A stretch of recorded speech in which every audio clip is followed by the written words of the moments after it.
ನಾವು ಬಹಳಷ್ಟು ಪೂಜಾ ಕರ್ಮಗಳ ವಿಚಾರವಾಗಿ ಒಂದಿಷ್ಟು ಚರ್ಚೆಗಳನ್ನು ಮಾಡ್ತಾ ಬಂದಿದ್ದೇವೆ. ಅದರಲ್ಲಿ ಕೊನೆಯದಾಗಿ ಸಂಧ್ಯಾವಂದನೆಯ ಅಥವಾ ಸಂಧ್ಯಾವಂದನೆ ಮತ್ತು ಆ ಸಂಧ್ಯಾವಂದನೆ ಮಾಡುವ ವಿಧಾನದ ಬಗ್ಗೆ ಒಂದು ಸ್ವಲ್ಪ ನಾವು ವಿವರವಾಗಿ ಹೋಗಲಿಲ್ಲ ಅಂದರೂ ಸ್ವಲ್ಪ ಮಟ್ಟಿಗೆ ಅದನ್ನು ಮುಟ್ಟಿ ನಿನ್ನೆ ಭಾಗವನ್ನು ನಿಲ್ಲಿಸಿದ್ದು. ಈ ದಿನ ನಾವು ಅದರ ಸವಿಸ್ತಾರವಾದಂತಹ ಒಂದು ಭಾಗವನ್ನು ನೋಡೋಣ. ಹಾಗೆ ಇನ್ನು ಮುಂದೆ ಬರುವ ಅಧ್ಯಾಯಗಳೆಲ್ಲ ಸ್ವಲ್ಪ ದೊಡ್ಡ ಪ್ರಮಾಣದಲ್ಲಿ ಶ್ಲೋಕಗಳು ಇರುವಂತಹ ಅಧ್ಯಾಯಗಳು.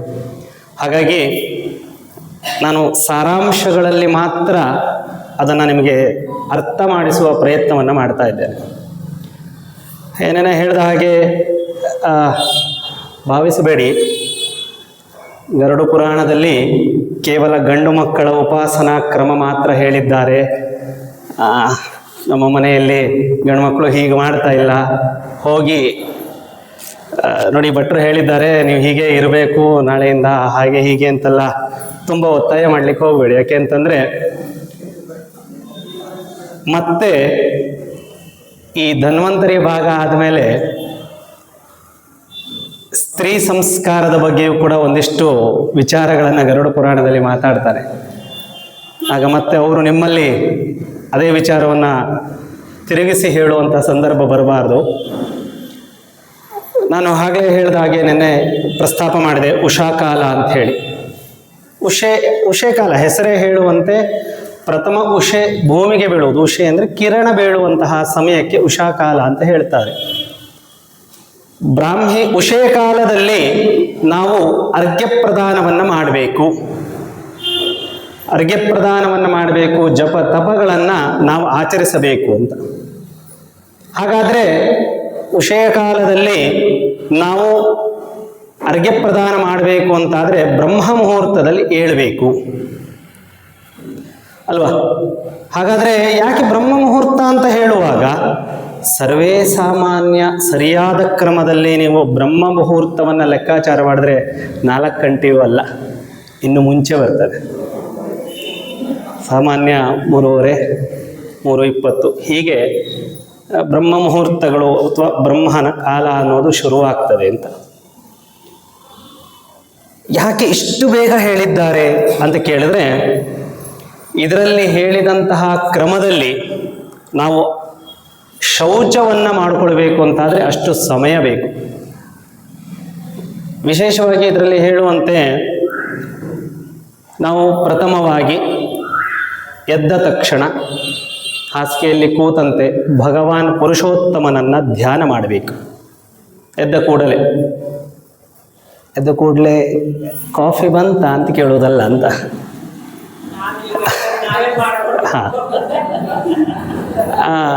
ಪುರುಷೋತ್ತಮನ ಧ್ಯಾನ ಮಾಡಬೇಕು.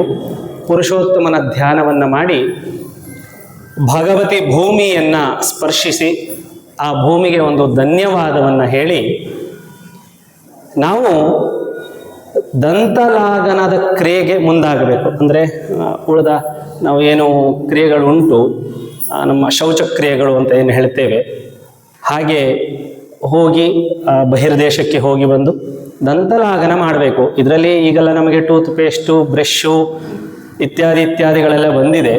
ಆದರೆ ಇದರಲ್ಲಿ ಹೇಳುವಾಗ ನಮಗೆ ವಿಶೇಷವಾಗಿ ಈ ಅಶ್ವತ್ಥದ ಕಡ್ಡಿ, ಬೇವಿನ ಕಡ್ಡಿ ಇವನ್ನೆಲ್ಲ ಹೇಳ್ತಾನೆ. ಏನು ಮಾಡುವುದು ಅಂತ ಕೇಳಿದ್ರೆ, ದಿನ ಹೋಗಿ ಒಂದು ಬೇವಿನ ಕಡ್ಡಿ ಮುರಿದು ಬರೋದಾ ಅಥವಾ ಅಶ್ವತ್ಥದ ಕಡ್ಡಿ ಮುರಿದು ಬರೋದಾ? ಹಾಗೆ ಹೇಳುವುದಿಲ್ಲ. ಒಮ್ಮೆ ಒಂದು ಅಶ್ವತ್ಥದ ಕಡ್ಡಿ ಅಥವಾ ಬೇವಿನ ಕಡ್ಡಿಗಳನ್ನು ನಾವು ದಂತಲಾಗನ ಅಂದರೆ ಬ್ರಷಿಂಗ್ ಮಾಡಲಿಕ್ಕೆ ಅಂತಂದರೆ ನಾವು ದಂತಲಾಗನ ಹೇಗೆ ಮಾಡಬೇಕು ನೋಡಿ, ಎಷ್ಟು ಚಂದ ಅಂದರೆ ಬದುಕಲು ಕಲಿಯಿರಿ ಅಂತ ಪುಸ್ತಕ ಬರೆಯುವುದು ಇದರಲ್ಲಿ. ದಂತಲಾಗನ ಹೇಗೆ ಮಾಡಬೇಕು, ಬ್ರಷಿಂಗ್ ಹೇಗೆ ಮಾಡಬೇಕು ಅಂತ. ಆ ಕಡ್ಡಿಯನ್ನು ತೆಗೆದುಕೊಂಡು ನೀರಿನಲ್ಲಿ ಸ್ವಚ್ಛ ಮಾಡಿ, ಆಯಿತಾ, ಮೊದಲಿಗೆ ಬಾಯಿಗೆ ನೀರು ಹಾಕಿ ಮುಕ್ಕಳಿಸ್ಬೇಕು. ಎಷ್ಟು ಬಾರಿ ಮುಕ್ಕಳಿಸೋದು ಅಂತ ಹೇಳ್ತೇವಲ್ಲ ನಾವು, ಬಾಯಿ ಎಷ್ಟು ಬಾರಿ ಮಾಡಬೇಕು? ಅಲ್ಲ, ಅದು ಉಗಿಯೋದಾಯ್ತು, 3 ಸಲ ಮಾಡಿ ಉಗಿಯೋದಾಯ್ತು. ಒಳಗಡೆ ನಾವು ಕುಚು ಕುಚು ಕುಚು ಕುಚು ಅಂತ ಮುಕ್ಕಳಿಸೋದು ಅಂತ ಹೇಳ್ತೇವಲ್ಲ, ಅದೆಷ್ಟು ಬಾರಿ ಮಾಡಬೇಕು ತುಂಡ?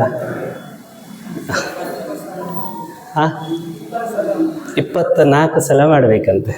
ಅಲ್ಲ, ಈಗ ನಾವು ಈಗೇನಾಗಿದೆ ಗೊತ್ತುಂಟಾ, ಅದು ಎಷ್ಟು ಶುದ್ಧ? 24 ಸಲ ಅನ್ನೋದು ಕಂಡೀಷನ್ ಅಲ್ಲ.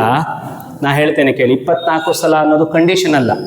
ಇಲ್ಲಿ ನಾವು ನಂಬರ್ ಮೇಲೆಲ್ಲ ಕಾನ್ಸಂಟ್ರೇಟ್ ಮಾಡೋದು. ಕೆಲವು ಜನಕ್ಕೆ 3 ಬಾರಿ ಮುಕ್ಕಳಿಸುವಾಗಲೂ ಬಾಯಿ ಶುದ್ಧ ಆಗ್ಬೋದು. ಆ ರೀತಿ ಮಾಡಿ ನಂತರ ಆ ಕಡ್ಡಿಯಲ್ಲಿ ನಾವು ದಂತವನ್ನು ಲಾಘನ ಮಾಡಬೇಕು. ಮತ್ತೆ 3 ಬಾರಿ ನೀರಿನಿಂದ ಬಾಯನ್ನು ಸ್ವಚ್ಛ ಮಾಡಬೇಕು. ಇದು ದಂತ ಲಾಘನವನ್ನು ಅಂದರೆ ಬ್ರಷಿಂಗ್ ಮಾಡುವಂತಹ ಕ್ರಿಯೆ. ಆಮೇಲೆ ಮಾಡಿದಂತಹ ಆ ಕಡ್ಡಿಯನ್ನು ಏನು ಮಾಡಬೇಕು? ತೆಗೆದು ಬಿಸಾಕುವುದಲ್ಲ, ತೊಳೆದು ಸ್ವಚ್ಛವಾದ ಸ್ಥಳದಲ್ಲಿ ಇಡಬೇಕು ಅಂತ ಹೇಳಿದ್ದಾರೆ. ತೊಳೆದು ಸ್ವಚ್ಛವಾದ ಸ್ಥಳದಲ್ಲಿ ಇಡಬೇಕು. ಈಗ ಹೇಗೆ ನಾವು ಬ್ರಷ್ ಇಡ್ತೇವೆ ಹಾಗೆ ಇಡುವುದು ಅಂತ. ಹಾಗೆ ದಂತಲಾಘನವನ್ನು ಮಾಡಿ ನಂತರದಲ್ಲಿ ನಮಗೆ ಸ್ನಾನಕ್ರಿಯೆಯನ್ನು ಹೇಳ್ತಾನೆ. ಸ್ನಾನಕ್ರಿಯೆ ಹೇಗೆ ಮಾಡಬೇಕು? ಇದರಲ್ಲಿ ಮೃತ್ತಿಕಾ ಸ್ನಾನದ ಬಗ್ಗೆ ಹೆಚ್ಚು ಒತ್ತನ್ನು ಕೊಟ್ಟು ಹೇಳುವುದು. ಮೃತ್ತಿಕೆಯನ್ನು ನಾವು ಮೃತ್ತಿಕಾ ಸ್ನಾನ ಅಂತ ಹೇಳುವಾಗ ಎಷ್ಟು ಜನ ಬರೀ ಮಣ್ಣಲ್ಲಿ ಸ್ನಾನ ಮಾಡೋದು ಅಂತ ಕಲ್ಪಿಸಿದ್ದೀರಿ? ಹಾಗಿಲ್ಲ. ಅದು ಮೃತ್ತಿಕಾ ಸ್ನಾನದಲ್ಲಿ ಗೋಮಯವೂ ಕೂಡ ಬಳಸುವಂತಹ ಕ್ರಮ ಇದರಿಂದ ಬಂದದ್ದು. ಇದರಲ್ಲಿ ಹೇಳಿದ್ದಾನೆ, ಮೊದಲಿಗೆ ಗೋಮಯವನ್ನು ನಾವು ಸ್ಪರ್ಶ ಮಾಡಬೇಕು. ನದಿ ಸ್ನಾನ ಅಲ್ಲ ಹಿಂದೆಲ್ಲ ಮಾಡುವುದು. ನದಿ ಸ್ನಾನ ಮಾಡುವಾಗ ಅಥವಾ ಮನೆಯ ಬಾವಿಯಲ್ಲಿ ಸ್ನಾನ ಮಾಡುವಾಗ ಅಥವಾ ಈಗಿನ ಆಧುನಿಕ ಮಾಡ್ರನ್ ಬಚ್ಚಲ ಮನೆಯಲ್ಲಿ ಮಾಡುವಾಗಲೂ ಕೂಡ ವಿಧಾನವನ್ನು ಪಾಲನೆ ಮಾಡ್ತೀನಿ. ಅಂದರೆ ಮೊದಲು ಗೋಮಯವನ್ನು ತೆಗೆದುಕೊಂಡು ನಾವು ಲೇಪನ ಮಾಡಬೇಕು. ಹೇಗೆ ಲೇಪನ ಮಾಡುವುದು? ಸುಮ್ಮನೆ ಹೀಗೆ ತೊಗೊಂಡು ಹಚ್ಕೊಳ್ಳೋದಾ? ಹಾಗಲ್ಲ. ಅಷ್ಟೊಂದು ಅಂದರೆ ಇಡೀ ಗೋಮಯವನ್ನು ತೊಗೊಂಡು ಇಡೀ ಮೈಗೆ ಹಾಗೆ ಸುಮ್ಮನೆ ಬೆಳ್ಕೊಳ್ಳೋದಲ್ಲ. ಅದಕ್ಕೊಂದು ಕ್ರಿಯೆ ಅಥವಾ ಒಂದು ಪದ್ಧತಿಯನ್ನು ಹೇಳ್ತಾನೆ. ಸ್ವಲ್ಪ ಗೋಮಯವನ್ನು ತೆಗೆದುಕೊಂಡು ಮೊದಲು ಸೊಂಟದ ಭಾಗಕ್ಕೆ ಹಚ್ಚಬೇಕು ಅಂತ. ತಲೆ, ಮುಖ, ಕಾಯಿ ಏನೂ ಹೇಳಲಿಲ್ಲ. ಮೊದಲು ಸೊಂಟದ ಭಾಗಕ್ಕೆ ಅಂತ. ನೋಡಿ, ಹಿಂದಿನವರು ಎಷ್ಟು ಬುದ್ಧಿವಂತರು ಅಂತ ಕೇಳಿದರೆ, ಎಷ್ಟು ಜ್ಞಾನ ಉಂಟು ಅಂತ ಕೇಳಿದರೆ, ಇಡೀ ದೇಹದಲ್ಲಿ ಅತಿ ಹೆಚ್ಚು ಕೊಳೆಯ ಭಾಗ ಆಗೋದು ಸೊಂಟ. ಯಾಕೆ ಅಂತಂದರೆ ಬಟ್ಟೆ ಯಾವಾಗಲೂ ಸುತ್ತಿರ್ತದಲ್ಲ. ಹಾಗಾಗಿ ಮೊದಲು ಸೊಂಟಕ್ಕೆ ಹಚ್ಚಬೇಕು. ಅದರ ನಂತರ ಕಾಲ್ಭಾಗ ಅಂದರೆ ಮಂಡಿಯ ಭಾಗ ಮತ್ತು ಕಾಲ್ಭಾಗಗಳಿಗೆ ಹಚ್ಚಬೇಕು. ಆಮೇಲೆ ಎದೆಯ ಭಾಗ, ನಂತರ ಮುಖಕ್ಕೆ ಹಚ್ಚೋದು ಮಾತ್ರ, ಉಜ್ಜುವುದಲ್ಲ ಅಂತ. ಹೀಗೆ ಮಾಡಿ ಮತ್ತೆ ಮೃತ್ತಿಕೆಯನ್ನು ಕೂಡ ಹಾಗೆ ಹಚ್ಚಬೇಕು. ನಂತರದಲ್ಲಿ ನದಿಯಲ್ಲಿ ಸ್ನಾನ ಮಾಡುವುದು ಅಥವಾ ಬಾವಿಯಲ್ಲಿ ಸ್ನಾನ ಮಾಡುವುದು. ಹೀಗೆ ಮೃತ್ತಿಕಾ ಸ್ನಾನವನ್ನು ಮಾಡಿ ನಂತರ ಮಡಿ ವಸ್ತ್ರವನ್ನು ಉಟ್ಟು, ಇದರಲ್ಲಿ ನದಿ ತೀರದಲ್ಲೇ ಸಂಧ್ಯಾವಂದನ ವಿಧಿಯನ್ನು ಹೇಳಿದ್ದಾನೆ. ನದಿಯಲ್ಲಿ ನಿಂತಾಗಲೇ ಅರ್ಘ್ಯ ಪ್ರದಾನದ ಕ್ರಿಯೆಯನ್ನು ಹೇಳ್ತಾನೆ. ಆದರೆ ಈಗ ನಮಗೆ ನದಿ ಹತ್ತಿರ ಇರುವುದಿಲ್ಲಲ್ಲ, ಆವಾಗ ಏನು ಮಾಡೋದು ಭಟ್ರೆ ಅಂತ ಕೇಳಿದ್ರೆ ನಾವು ಮನೆಯಲ್ಲೇ ಕ್ರಿಯೆ ಮಾಡೋದು ಅಂತ. ಹಾಗೆ ನದಿಯಲ್ಲಿ ನಿಂತು ಅರ್ಘ್ಯ ಪ್ರದಾನವನ್ನು ಮಾಡಿ ಮೇಲೆ ಬಂದು ಮಡಿ ವಸ್ತ್ರ ಅಂತಂದರೆ ಇಲ್ಲಿ ಒಂದು ವಿಶೇಷ ಹೇಳಬೇಕು. ನಮ್ಮಲ್ಲಿ ತುಂಬ ಜನರಲ್ಲಿ ಒಂದು ಕಲ್ಪನೆ ಇದೆ, ಒದ್ದೆ ಬಟ್ಟೆಯಲ್ಲಿ ಪೂಜೆ ಮಾಡೋದು. ತುಂಬ ಜನ ಹಾಗೆ ಮಾಡ್ತಾರೆ. ಅದು ನೀವು ಮಾಡ್ತಿರೋ ಇಲ್ಲ ಗೊತ್ತಿಲ್ಲ. ಆದರೆ ತುಂಬ ಜನ ಒದ್ದೆ ವಸ್ತ್ರದಲ್ಲಿ ದೇವರ ಪೂಜೆ ಮಾಡೋದು. ಒದ್ದೆ ವಸ್ತ್ರವನ್ನು ಇನ್ನೂ ಕೆಲವೊಂದು ಸಂಪ್ರದಾಯ ಉಂಟು. ಬಟ್ಟೆಯನ್ನು ಒದ್ದೆ ಮಾಡಿ ಹಿಂಡಿ ಸುತ್ತಿ ಅದ್ರ ಮೇಲ್ಗಡೆ ನಮ್ಮ ಉಳಿದ ಬಣ್ಣದ ಮಡಿಯನ್ನು ಹಾಕುವಂಥದ್ದು. ಸರಿಯಾಗಿ ಹೇಳಿದ್ರೆ ಒದ್ದೆಯಲ್ಲಿ ಪೂಜೆಯನ್ನು ಮಾಡುವ ಅವಕಾಶ ಇಲ್ಲ. ನಾನು ಹೇಳುವುದಲ್ಲ, ಇದು ಪುರಾಣ ಹೇಳುವುದು. ಒದ್ದೆ ವಸ್ತ್ರದಲ್ಲಿ ದೇವರ ಪೂಜೆಯನ್ನು ಮಾಡಬಾರ್ದು. ಒದ್ದೆ ವಸ್ತ್ರದಲ್ಲಿ ಜಪ ತಪಗಳನ್ನು ಮಾಡಬಾರ್ದು. ಮುಂದೆ ಶ್ರಾದ್ದ ಕ್ರಿಯೆಯಲ್ಲಿ ಇನ್ನೊಂದು ಸಲ ಒದ್ದೆ ವಸ್ತ್ರದ ಬಗ್ಗೆ ವಿಸ್ತಾರವಾದಂತಹ ರೂಪವನ್ನು ಹೇಳ್ತಾನೆ. ಅದರಲ್ಲಿ ಹೇಳುವಾಗ ನಾನು ನಿಮಗೆ ಹೇಳ್ತೇನೆ ಅದು ಯಾವ ಸಂದರ್ಭದಲ್ಲಿ ಒದ್ದೆ ವಸ್ತ್ರವನ್ನು ಮಾಡಿಕೊಳ್ಬೇಕು ಅಂತ. ಹಾಗೆ ಶುಭ್ರವಾದಂತಹ ವಸ್ತ್ರವನ್ನುಟ್ಟು ಆಸನ ಭರಿತರಾಗಿ ಕೂರಬೇಕು. ಹಾಗೆ ಬರೀ ನೆಲಕ್ಕೆ ಕೂರುವಂತ ಇಲ್ಲ. ಈ ಆಸನ ಪದ್ಧತಿ ಅಂತ ಹೇಳುವಾಗ ನಾವು ಒಂದನ್ನು ಗಮನಿಸಬೇಕು, ಯಾವ ಆಸನದಲ್ಲಿ ಕೂರಬೇಕು ಅನ್ನುವಂಥದ್ದು. ನಮ್ಮಲ್ಲೀಗ ಬಹಳಷ್ಟು ಆಸನ ಉಂಟಲ್ವಾ. ವ್ಯಾಘ್ರಾಸನದಲ್ಲಿ ಕೂತು ಯಾರು ಜಪವನ್ನು ಮಾಡ್ತಾರೆ, ವ್ಯಾಘ್ರಾಸನ ಯಾರು ಕೂತು ಜಪ ಮಾಡ್ತಾರೆ, ಅದರಲ್ಲಿ ನಮಗೆ ವ್ಯಾಘ್ರಾಸನದಲ್ಲಿ ಕೂತು ಜಪ ಮಾಡಿದ್ರೆ ನಮಗೆ ವಿರಕ್ತ ಭಾವನೆ, ಸಂಸಾರಿಕವಾಗಿ ಅದರಿಂದ ಹೊರಗೆ ಬರುವಂತಹ ಭಾವನೆಯನ್ನು ಅದು ಸೃಷ್ಟಿ ಮಾಡ್ತದೆ. ಹಾಗಾಗಿ ಸಂಸಾರಿಗಳಿಗೆ ವ್ಯಾಘ್ರಾಸನವನ್ನು ಹೇಳಿಲ್ಲ, ಸನ್ಯಾಸಿಗಳಿಗೆ ಹೇಳಿದ್ದಾರೆ. ವೈರಾಗ್ಯ ಬೇಕಲ್ಲ ಅವರಿಗೆ. ಹಾಗಾಗಿ ಸನ್ಯಾಸಿಗಳಿಗೆ ವ್ಯಾಘ್ರಾಸನದಲ್ಲಿ ಕೂತು ಅನುಷ್ಠಾನಗಳನ್ನು ಮಾಡುವ ಪದ್ಧತಿ ಹೇಳಿದ್ದಾರೆ. ವ್ಯಾಘ್ರಾಸನ ಬೇಡ ಅಂತ ಆಯಿತು ಸಂಸಾರಿಕರಿಗೆ. ಹಾಗಾದರೆ ಕೃಷ್ಣಾರ್ಜುನ ಈಗ ಕಷ್ಟ. ಈಗ ನಾನು ಈಗ ಹೇಳ್ತಿರೋ ಆಸನಗಳೆಲ್ಲ ಈಗ ಕಷ್ಟ ನಮಗೆ. ಆದರೆ ನಾವು ತಿಳ್ಕೊಳ್ಬೇಕಲ್ಲ, ಕೃಷ್ಣಾರ್ಜುನದಲ್ಲಿ ಕೂತು ಜಪತಪಗಳನ್ನು ಅನುಷ್ಠಾನಗಳನ್ನು ಮಾಡಿದರೆ ಕೃಷ್ಣಾರ್ಜುನಕ್ಕೆ ಯಾಕೆ ಅಷ್ಟು ವಿಶೇಷ ಮಹತ್ವ ಬಂತು ಅಂತಂದರೆ ಅದರಲ್ಲೊಂದು ವಿಶೇಷ ಗುಣವನ್ನು ಇದರಲ್ಲಿ ಹೇಳ್ತಾನೆ. ಅದರಲ್ಲಿ ಕೂತಷ್ಟು ಹೊತ್ತು ಮಾತ್ರ, ಆ ಆಸನದ ಮೇಲೆ ಕೂತಷ್ಟು ಹೊತ್ತು ಮಾತ್ರ ಆ ಮನುಷ್ಯನಿಗೆ ವೈರಾಗ್ಯ ಭಾವನೆಯನ್ನು ಕೊಡ್ತದೆ. ಆ ಆಸನವನ್ನು ಬಿಟ್ಟ ತಕ್ಷಣ ಮತ್ತೆ ಸಂಸಾರಕ್ಕೆ ಕರೆದುಕೊಂಡು ಬರುವ ಶಕ್ತಿ ಅದರಲ್ಲಿದೆ. ಹಾಗಾಗಿ ಸಂಸಾರಿಕರು ಕೃಷ್ಣಾರ್ಜುನವನ್ನು ಬಳಸಬಹುದು. ಈಗ ಎರಡೂ ಕಷ್ಟಪಟ್ಟರೆ ಎಂತ ಮಾಡೋದು? ದರ್ಭಾಸನ ಇದು ಸುಲಭ ಉಂಟು, ದರ್ಭಾಸನವನ್ನು ಮಾಡು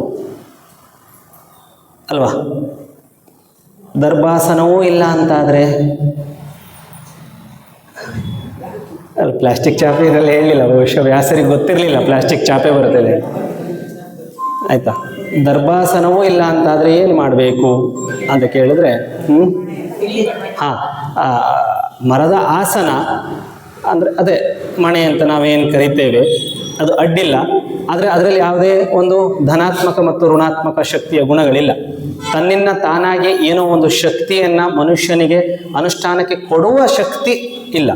ಆದರೆ ಉಳಿದೆಲ್ಲ ಆಸನಗಳಿಗಿಂತ ಅದು ಅಡ್ಡಿಲ್ಲ.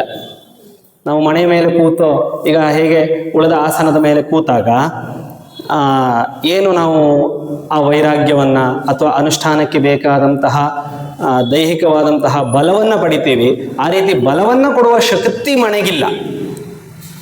ಆದರೆ ಭೂಮಿಯ ಋಣಾತ್ಮಕ ಶಕ್ತಿಯನ್ನು ನಮ್ಮವರಿಗೆ ಬರದೇ ಇರುವ ಹಾಗೆ ತಡೆಯುವ ಶಕ್ತಿ ಉಂಟು. ಹಾಗಾಗಿ ಕೊನೆಯಲ್ಲಿ ಮಣೆಯಾದರೂ ಅಡ್ಡಿಲ್ಲ ಅಂತ ಆ ರೀತಿಯಾಗಿ ಆಸನವನ್ನು ಕಲ್ಪನೆ ಮಾಡಿಕೊಂಡು ಇಷ್ಟು ದಿನ ನಾವು ಮಣೆ ಶ್ರೇಷ್ಠ ಅಂತ ಭಾವಿಸಿದ್ವಿ ಅಲ್ಲ, ಮಣೆಯಲ್ಲಿರೋ ಗುಣ ಶ್ರೇಷ್ಠ ಹೌದು. ಈಗಿನ ಕಾಲಮಾನಕ್ಕೆ ಮಣೆಯೇ ಶ್ರೇಷ್ಠ, ಪ್ಲಾಸ್ಟಿಕ್ ಚಾಪೆಗಿಂತ ಅದು ಅಡ್ಡಿಲ್ಲ ಅಂತ. ಆ ಒಂದು ಆಸನದಲ್ಲಿ ಕೂತು ನಾವು ಪ್ರಥಮವಾಗಿ ನ್ಯಾಸವನ್ನು ಮಾಡಬೇಕು. ನ್ಯಾಸವನ್ನು ಮಾಡುವಾಗ ಮತ್ತೆ ಅದನ್ನೇ ಹೇಳ್ತಾನೆ, ನ್ಯಾಸಕ್ಕೆ ಕೂತಾಗಲೂ ಕೂಡ ನಾವು ಒಂದಿಷ್ಟು ಶುದ್ಧತೆಗಳನ್ನು ಮಾಡಿಕೊಳ್ಬೇಕು. ಸ್ನಾನ ಆಯ್ತಲ್ಲ, ನೀರಿನಿಂದ ಸ್ನಾನ ಮಾಡುವ ಕ್ರಿಯೆಗೆ ವರುಣ ಸ್ನಾನ ಅಂತ ಹೇಳ್ತಾರೆ, ಅಥವಾ ವಾರುಣಿ ಸ್ನಾನ ಅಂತ ಕರೀತಾರೆ. ಅದು ಬಿಟ್ಟು ಇನ್ನೊಂದಿಷ್ಟು ಸ್ನಾನಗಳನ್ನು ಮಾಡುವಂತಹ ವಿಧಾನವನ್ನು ನಮಗೆ ಗರುಡ ಪುರಾಣ ಅಂತಲ್ಲ, ಬಹಳಷ್ಟು ಪುರಾಣದಲ್ಲಿ ಹೇಳ್ತಾನೆ. ಮೊದಲನೆಯದಾಗಿ ನಾವು ಹೇಗೆ ಈ ಒಂದು ಸ್ನಾನವನ್ನು ಮಾಡಬೇಕು ಅಂತ ಕೇಳಿದ್ರೆ, ಅಗ್ನಿಸ್ನಾನ ಅಂತ ಕೇಳಿದ್ದೀರಾ?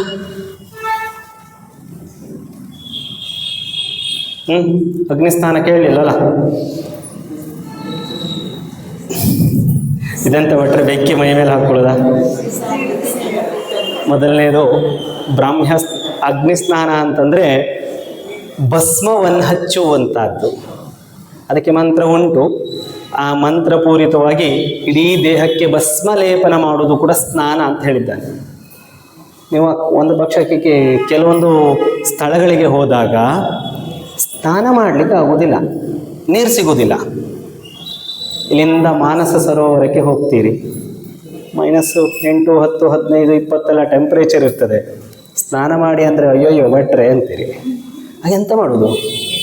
ದೇವರನ್ನು ಹಾಗೆ ಪೂಜೆ ಮಾಡೋದಾ? ಆಗೋದಿಲ್ಲಲ್ಲ. ಸರಿಯಪ್ಪ, ಹಾಗಾದರೆ ಅಗ್ನಿ ಸ್ನಾನ ಮಾಡಿ, ಅಂದರೆ ಭಸ್ಮವನ್ನು ಇಡೀ ಮೈಗೆ ಹಚ್ಚು. ಈ ರೀತಿ ಭಸ್ಮ ಹಚ್ಚಿ ಒಂದು ಶುದ್ಧತೆಯನ್ನು ಪಡೆದು ನಂತರ ಬ್ರಾಹ್ಮ್ಯ ಸ್ನಾನವನ್ನು ಮಾಡೋದು. ಬ್ರಾಹ್ಮ್ಯ ಸ್ನಾನ ಅಂತಂದರೆ 3 ಮಂತ್ರಗಳನ್ನು ಹೇಳಿಕೊಂಡು ದರ್ಬೆಯನ್ನು ಹಿಡಿದು ದರ್ಬೆಯ ತುದಿಯನ್ನು ನೀರಿನಲ್ಲದ್ದಿ ಪ್ರೋಕ್ಷಣೆಯನ್ನು ಮಾಡಿಕೊಳ್ಳಬೇಕು ಅಂತ. ಅಪೋಹಿಷ್ಠಾಮಯೋಗುವ ಸ್ನಾನ ಊರ್ಜೆ ದದಾತನಃ ಮಂತ್ರ ಕೇಳಿದ್ದೀರಲ್ಲ? ಅಲ್ಲ, ಹೇಳಿದ್ರು ಭಟ್ರು ಹೇಳುವುದನ್ನು ಕೇಳಿದ್ದೀರಿ. ಅಲ್ಲಿ 3 ಮಂತ್ರಗಳುಂಟು. 3 ಸಲ ಪ್ರೋಕ್ಷಣೆ ಮಾಡಿಕೊಳ್ಳುವಂತಹ ಮಂತ್ರ, ಅದಕ್ಕೆ ಬ್ರಾಹ್ಮ್ಯ ಸ್ನಾನ ಅಂತ ಹೇಳಿದ್ದಾರೆ. ಆ ಸ್ನಾನವನ್ನು ಮಾಡಿ ಆದರೂ ಶುದ್ಧತೆಯನ್ನು ಮಾಡಿಕೊಳ್ಬೇಕು. ಅದೂ ಕಷ್ಟಪಟ್ಟರೆ ಕೆಲವು ಕಡೆ ಅದೂ ಆಗುವುದಿಲ್ಲ. ಏನು ಮಾಡುವುದು ಅಂತ ಕೇಳಿದ್ರೆ ಯೋಗಿಕ ಸ್ನಾನ, ಅಥವಾ ಇದನ್ನೇ ಮಾನಸ ಅಥವಾ ಆತ್ಮಸ್ನಾನ ಅಂತ ಕರೀತಾರೆ. ಇದನ್ನು ಹೇಗೆ ಮಾಡುವುದು? ಅಖಂಡ ಬ್ರಹ್ಮಚರ್ಯವನ್ನು ಆಚರಿಸಿಕೊಂಡು ಭಗವಂತ ಪುರುಷೋತ್ತಮನನ್ನ ಮನಸ್ಸಿನಲ್ಲಿ ಧ್ಯಾನಿಸುವುದನ್ನು ಕೂಡ ಸ್ನಾನ ಅಂತ ಕರೆದಿದ್ದಾರೆ. ಇದು ಕಷ್ಟ, ಇದು ತುಂಬ ಕಷ್ಟ. ಆ ಯೋಗಿಕ ಸ್ನಾನ ಅಥವಾ ಆತ್ಮಸ್ನಾನ ಅಂತ ನಾವೇನು ಕರಿತೇವೆ, ಇದು ಕಷ್ಟ. ಪುರುಷೋತ್ತಮ ನೆಲೆಸಬೇಕು. ಸುಮ್ಮನೆ ನಾನು ಆತ್ಮದಲ್ಲಿ ಭಗವಂತ ಪುರುಷೋತ್ತಮ ಅಂತ ಹೇಳಿದ ಹೇಳಿಕೆಯಲ್ಲಿ ಸ್ನಾನ ಆಯಿತು ಅಂತ ಆಗೋದಿಲ್ಲ. ಆ ಭಗವಂತನ ಚಿತ್ರಣ ನಿಮ್ಮ ಹೃದಯ ಭಾಗದಿಂದ ಕಣ್ಣು ಭಾಗಕ್ಕೆ ಬರಬೇಕು. ಆ ರೀತಿಯಾದಂತಹ ಸ್ನಾನಕ್ಕೆ ಯೋಗಿಕ ಸ್ನಾನ ಅಂತ ಹೇಳಿದ್ದಾರೆ. ಅದನ್ನು ಬಿಟ್ಟರೆ ಅದು ಆಗೋದಿಲ್ಲ ಅಂತಂದರೆ ತೀರ್ಥ ಸ್ನಾನ. ತೀರ್ಥ ಸ್ನಾನ ಅಂತ ಹೇಳುವಾಗ ಕ್ಷೇತ್ರಗಳಿಗೆ ಹೋಗಿ ಮಾಡುವುದು ಮಾತ್ರ ತೀರ್ಥ ಸ್ನಾನ ಅಲ್ಲ. ಹೀಗೆ ಮಂದಿರ ಇರ್ತದೆ, ಸ್ನಾನ ಮಾಡಲಿಕ್ಕೆ ಆಗೋದಿಲ್ಲ, ಬಿಟ್ಟರೆ ಒಂದು ಹನಿ ತೀರ್ಥವನ್ನು ಕೊಡಿ ಅಂತೆ. ಆ ರೀತಿ ತೀರ್ಥ ಪ್ರಾಶನ ಮಾಡಿದ್ರು ಕೂಡ ಒಂದು ಸ್ನಾನ ಅಂತ ಕರೆದಿದ್ದಾರೆ. ಈಗ ಸ್ನಾನ ಮಾಡುವಾಗ ನೋಡಿ, ಇದೆಲ್ಲ ಕಂಡೀಷನ್, ಹೀಗೆ ಸ್ನಾನ ಮಾಡಬೇಕು ಅಂತ ಅಲ್ವಾ? ಬಿಟ್ಟರೆ ಅಶಕ್ತನಿದ್ದೇನೆ, ಏನು ಮಾಡುವುದು? ವಯಸ್ಸಿನ ತಕ್ಕ ಹಾಗೆ ಅಶಕ್ತತೆ ಬರ್ತದೆ ಅಲ್ವಾ? ಆರೋಗ್ಯದಲ್ಲಿ ವ್ಯತ್ಯಾಸಗಳು, ವಯಸ್ಸಿಗೆ ಅನುಗುಣವಾಗಿ ಕೆಲವೊಂದು ನಿಬಂಧನೆಗಳು ಎಲ್ಲ ಬರ್ತದೆ. ಏನು ಮಾಡೋದು? ಅದಕ್ಕೂ ಉತ್ತರ ಕೊಟ್ಟಿದ್ದಾರೆ. ಒಂದು ಪಕ್ಷ ಆರೋಗ್ಯದಲ್ಲಿ ಹೀನತೆ, ಅಶಕ್ತನಾಗಿದ್ದರೆ ತಲೆ ಸ್ನಾನ ಮಾಡಲಿಕ್ಕೆ ಆಗೋದಿಲ್ಲ. ಪ್ರತಿನಿತ್ಯ ಗಂಡು ಮಕ್ಕಳಿಗೆ ತಲೆ ಸ್ನಾನ ಹೇಳೋದು, ಹೆಣ್ಣು ಮಕ್ಕಳಿಗಲ್ಲ. ತಲೆ ಸ್ನಾನ ಮಾಡಲಿಕ್ಕೆ ಆಗುವುದಿಲ್ಲ. ಏನು ಮಾಡೋದು ಭಟ್ರೆ? ಏನೂ ಸಮಸ್ಯೆ ಇಲ್ಲ, ಮೈ ಸ್ನಾನ ಮಾಡಿ. ಮೈ ಸ್ನಾನವೂ ಮಾಡಲಿಕ್ಕೆ ಆಗೋದಿಲ್ಲಲ್ಲ ಭಟ್ರೆ? ಈಗ ಆಸ್ಪತ್ರೆಯಲ್ಲಿ ಇರ್ತೇವೆ ನಾವು, ಸ್ಪಾಂಜ್ ಬಾತ್ ಹಿಂದೆ ಹೇಳಿದ್ದಾರೆ, ಈಗ ಡಾಕ್ಟರ್ ಹೇಳೋದಲ್ಲ ಅಂತ. ಅಂದರೆ ಅಲ್ಲಿ ಸ್ಪಾಂಜ್ ಬಾತ್ ಅಂತ ಬಳಸ್ತಿಲ್ಲ, ಶುಭ್ರವಾದ ವಸ್ತ್ರವನ್ನು ನೀರಿನಲ್ಲದ್ದಿ ಹಿಂಡಿ ಮೈಯನ್ನು ಒರೆಸುವುದು ಕೂಡ ಸ್ನಾನ ಕ್ರಿಯೆಗಳಲ್ಲಿ ಒಂದು ಅಂತ. ಆ ರೀತಿಯಾಗಿ ಕೂಡ ಸ್ನಾನವನ್ನು ಮಾಡಿ ಸರಿಯಾದ ಆಸನದಲ್ಲಿ ಕೂತು ಜಪ ತಪಗಳನ್ನು ಮಾಡಿ ನಿತ್ಯವೂ ಕೂಡ ಅಗ್ನಿಮುಖದಲ್ಲಿ ಅಗ್ನಿಗೆ ಆಹುತಿಗಳನ್ನು ಕೊಡಬೇಕು. ವೈಶ್ವದೇವ ಅಂತೆಲ್ಲ ಮಾಡುವುದನ್ನು ಕೇಳಿದ್ದೀರಲ್ಲ, ಆ ರೀತಿಯಾದಂತಹ ವೈಶ್ವದೇವ ಕ್ರಿಯೆಯನ್ನು ಮಾಡಬೇಕು. ಹೀಗೆ ಒಂದು ಪಕ್ಷ ವೈಶ್ವದೇವವನ್ನು ಮಾಡುವ ಶಕ್ತಿ ಇಲ್ಲ, ಏನನ್ನು ಮಾಡಬೇಕು ಅಂತ ಕೇಳಿದ್ರೆ ವೈದಿಕರಿಂದ, ಅಂದರೆ ಪುರೋಹಿತರಿಂದ ಅವರಿಗೆ ವರ್ಣನೆ ಅಂತ, ಪ್ರತಿ ಬಾರಿ ನಾವು ಪೂಜೆ ಮಾಡುವಾಗ ಒಂದು ವರ್ಣನೆ ಕೊಡ್ತೀರಿ, ಭಟ್ರೆ ನಮಗೆ ಬರುವುದಿಲ್ಲ ನೀವು ಮಾಡಿ ಅಂತ. ಆ ರೀತಿ ವರ್ಣನೆ ಕೊಟ್ಟು ಮಾಡಿಸುವಂತಹ ಪದ್ಧತಿ ಉಂಟು. ಅಥವಾ ಮಗನಿಂದ, ಪತ್ನಿಯಿಂದಲೂ ಕೂಡ ಮಾಡಿಸಲಿಕ್ಕೆ ಅವಕಾಶ ಉಂಟು ಅನ್ನೋದನ್ನು ಗರುಡ ಪುರಾಣ ಸ್ಪಷ್ಟವಾಗಿ ಹೇಳ್ತದೆ. ಹಾಗಾಗಿ ಸಾಮಾನ್ಯ ಅಗ್ನಿಹೋತ್ರಿಗಳ ಮನೆಗೆ ಹೋದರೆ, ಅಗ್ನಿಹೋತ್ರಿಗಳು ಅಗ್ನಿಯನ್ನು ಆರಾಧನೆ ಮಾಡುವಂಥವ್ರು ಎಲ್ಲಿಗಾದರೂ ಹೋಗಿದ್ರೆ ಆ ದಿನದ ಅಗ್ನಿಯನ್ನು ಕಾಪಾಡುವಂತಹ, ಅಗ್ನಿಗೆ ಆಹುತಿ ಕೊಡುವಂತಹ ಕೆಲಸವನ್ನು ಅವರ ಮನೆಯಲ್ಲಿರುವಂತಹ ಅವಳ ಮಡದಿ ಮಾಡ್ತಾರೆ ಅದನ್ನು. ಹಾಗಾಗಿ ಮಾಡಬಾರ್ದು ಅನ್ನುವಂತಹ ಎಲ್ಲೇ ನಿಯಮಗಳಿಲ್ಲ. ಹಾಗೆ 3 ಬಾರಿ ಪ್ರೋಕ್ಷಣೆ ಇದನ್ನೆಲ್ಲ ಆಗಿ ಜಪವನ್ನು ಮಾಡಬೇಕು. ನಂತರ ವೇದವನ್ನು ಪಠನೆ ಮಾಡಬೇಕು. ಬರೀ ವೇದ ಓದ್ತಾ ಕೂತ್ರೆ ಕೆಲಸ ಮಾಡೋದು ಯಾರು ಭಟ್ರೆ? ಸಂಪಾದನೆ ಮಾಡೋದು ಯಾರು? ಹಾಗಾಗಿ ಬ್ರಾಹ್ಮಣನಾದವನಿಗೆ ಕರ್ಮ ಅಂತಂದರೆ ವೇದ ಓದಬೇಕು. ಆಯಿತಾ. ಉಳಿದಂತೆ ಕ್ಷತ್ರಿಯನಿಗೆ ಲೋಕಪಾಲನೆ ಮಾಡುವಂತಹದ್ದು, ವೈಶ್ಯನಿಗೆ ನಮ್ಮೆಲ್ಲ ಹೊಟ್ಟೆಯನ್ನು ತುಂಬಿಸಬೇಕಲ್ಲ, ಎಲ್ಲರ ಹೊಟ್ಟೆ ತುಂಬಿಸುವ ಕೆಲಸವನ್ನು ಮಾಡಬೇಕು. ಶೂದ್ರನಿಗೆ ಈ ಎಲ್ಲ ಆಶ್ರಮದ ಕೆಲಸಕ್ಕೆ ಯಾವ ಸೇವೆ ಬೇಕೋ ಅದನ್ನು ಮಾಡಬೇಕು, ಅದು ಕೂಡ ಬ್ರಹ್ಮಯಜ್ಞಗಳಲ್ಲಿ ಒಂದು. ಹೀಗೆ ಕ್ರಿಯೆಯನ್ನು ಮಾಡಬೇಕು. ಆ ಕ್ರಿಯೆಯನ್ನು ಯಾರು ತಪ್ಪಿಸುತ್ತಾನೋ, ಯಾರು ಈ ರೀತಿಯಾದಂತಹ ಕ್ರಿಯೆಗಳನ್ನು ಮಾಡುವುದಿಲ್ವೋ ಅವನು ತನ್ನ ಸ್ವಧರ್ಮವನ್ನು ಕಳೆದುಕೊಳ್ತಾನೆ. ನಾನು ಬೇರೆ ಯಾವ ಪಂಗಡವನ್ನು ಹೇಳದೆ ಕೇವಲ ಬ್ರಾಹ್ಮಣ ಪಂಗಡಕ್ಕೆ ಮಾತ್ರ ಹೇಳ್ತೇನೆ, ಯಾಕೆಂದರೆ ನನಗೆ ಅಧಿಕಾರ ಉಂಟಲ್ಲ, ಅದರಲ್ಲಿದ್ದೀನಿ. ಒಂದು ಪಕ್ಷ ಅಧಿಕಾರಸ್ಥನಾದಂತಹ ನಾನು ಈ ಕ್ರಿಯೆಯನ್ನು ಸರಿಯಾಗಿ ನಡೆಸುವುದಿಲ್ಲ ಅಂತ ಆದರೆ ಬ್ರಹ್ಮತ್ವವನ್ನು ನಾನು ಕಳೆದುಕೊಳ್ತೇನೆ. 10,000 ವರ್ಷಗಳ ನರಕಯಾತನೆಯನ್ನು ಕೊಡ್ತಾನಂತೆ ಭಗವಂತ. ಹಾಗಾಗಿ ನಿತ್ಯ ಕ್ರಿಯೆ ಯಾಕೆ ಬೇಕು ಅಂತ ಕೇಳಿದ್ರೆ, ಅಲ್ಲ, ನರಕದ ಭಯ ಬಿಡಿ. ಇದು ಇಷ್ಟು ಹೇಳಿದ್ರಲ್ಲಿ ಒಂದು ವೈಜ್ಞಾನಿಕ ಕ್ರಿಯೆ ಇದೆ. ನಾನೀಗ ಸ್ನಾನ ಮಾಡುವಾಗ ಮೊದಲು ನೀರು ಸೊಂಟ ಮತ್ತು ಸೊಂಟದ ಕೆಳಭಾಗಕ್ಕೆ ಹಾಕಬೇಕು, ಮೃತಿಕೆ ಪತ್ತು ಕೆಳಗೆ ಹಾಕಬೇಕು ಎಲ್ಲ ಹೇಳಿದ್ನಲ್ಲ. ಸೈನ್ಸ್ ಕೂಡ ಅದನ್ನೇ ಹೇಳ್ತಾ ಇದೆ. ನೀವು ಸೀದಾ ಹೋಗಿ ನೀರನ್ನು ತೆಗೆದುಕೊಂಡು ತಲೆ ಮೇಲೆ ಹಾಕಬೇಡಿ ಅಂತ ಹೇಳ್ತದೆ ವಿಜ್ಞಾನ. ನಿಮ್ಮ ಬ್ರೈನ್ ಸ್ಟಾಪ್ ಆಗುವ ಚಾನ್ಸಸ್ ಇದೆ. ಇದು ಸೈನ್ಸ್ ಅಲ್ವಾ? ಇದನ್ನೆಲ್ಲ ಹಿಂದೆ ಕೂಡ ಅವರು ಹೇಳಿದ್ದು. ವಿಜ್ಞಾನ ಹೇಳುವಾಗ ಒಪ್ಪಿಕೊಳ್ಳುವ ನಾವು ಪುರಾಣ ಹೇಳುವಾಗ, ಶಾಸ್ತ್ರ ಹೇಳುವಾಗ ಯಾಕೆ ಒಪ್ಪುವುದಿಲ್ಲ? ಮೃತ್ತಿಕೆ ಸ್ನಾನದ ಬಗ್ಗೆ ಅಷ್ಟು ವಿಶೇಷವಾಗಿ ಹೇಳಿದ್ದಾನಲ್ಲ. ಮೃತ್ತಿಕಾ ಸ್ನಾನವನ್ನು ಮಾಡೋದ್ರಿಂದ ಆಯುರ್ವೇದದಲ್ಲಿ ಹೇಳ್ತಾನೆ, ಯಾರು ಪ್ರತಿನಿತ್ಯ ಮೃತ್ತಿಕಾ ಸ್ನಾನವನ್ನು ಮಾಡ್ತಾನೆ ಆಯಿತಾ, ಅವನಿಗೆ ಚರ್ಮವ್ಯಾಧಿಗಳು ಬರುವುದಿಲ್ಲ.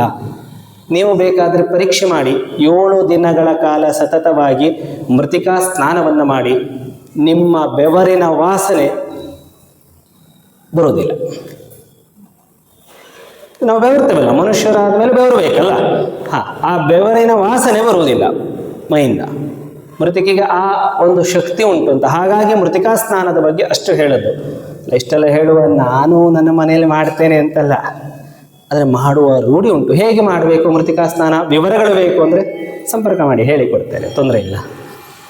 ಹಾಗೆ ಅಶೌಚದ ಬಗ್ಗೆ ಒಂದು ಸಣ್ಣ ನಿರ್ಣಯವನ್ನು, ಅಂದರೆ ಒಂದು ಮುಂದೆ ಪ್ರೇತಕಾಂಡದಲ್ಲಿ ತುಂಬ ಡೀಟೇಲ್ ಆಗಿ ಅಶೌಚಗಳನ್ನು ಹೇಳ್ತಾನೆ.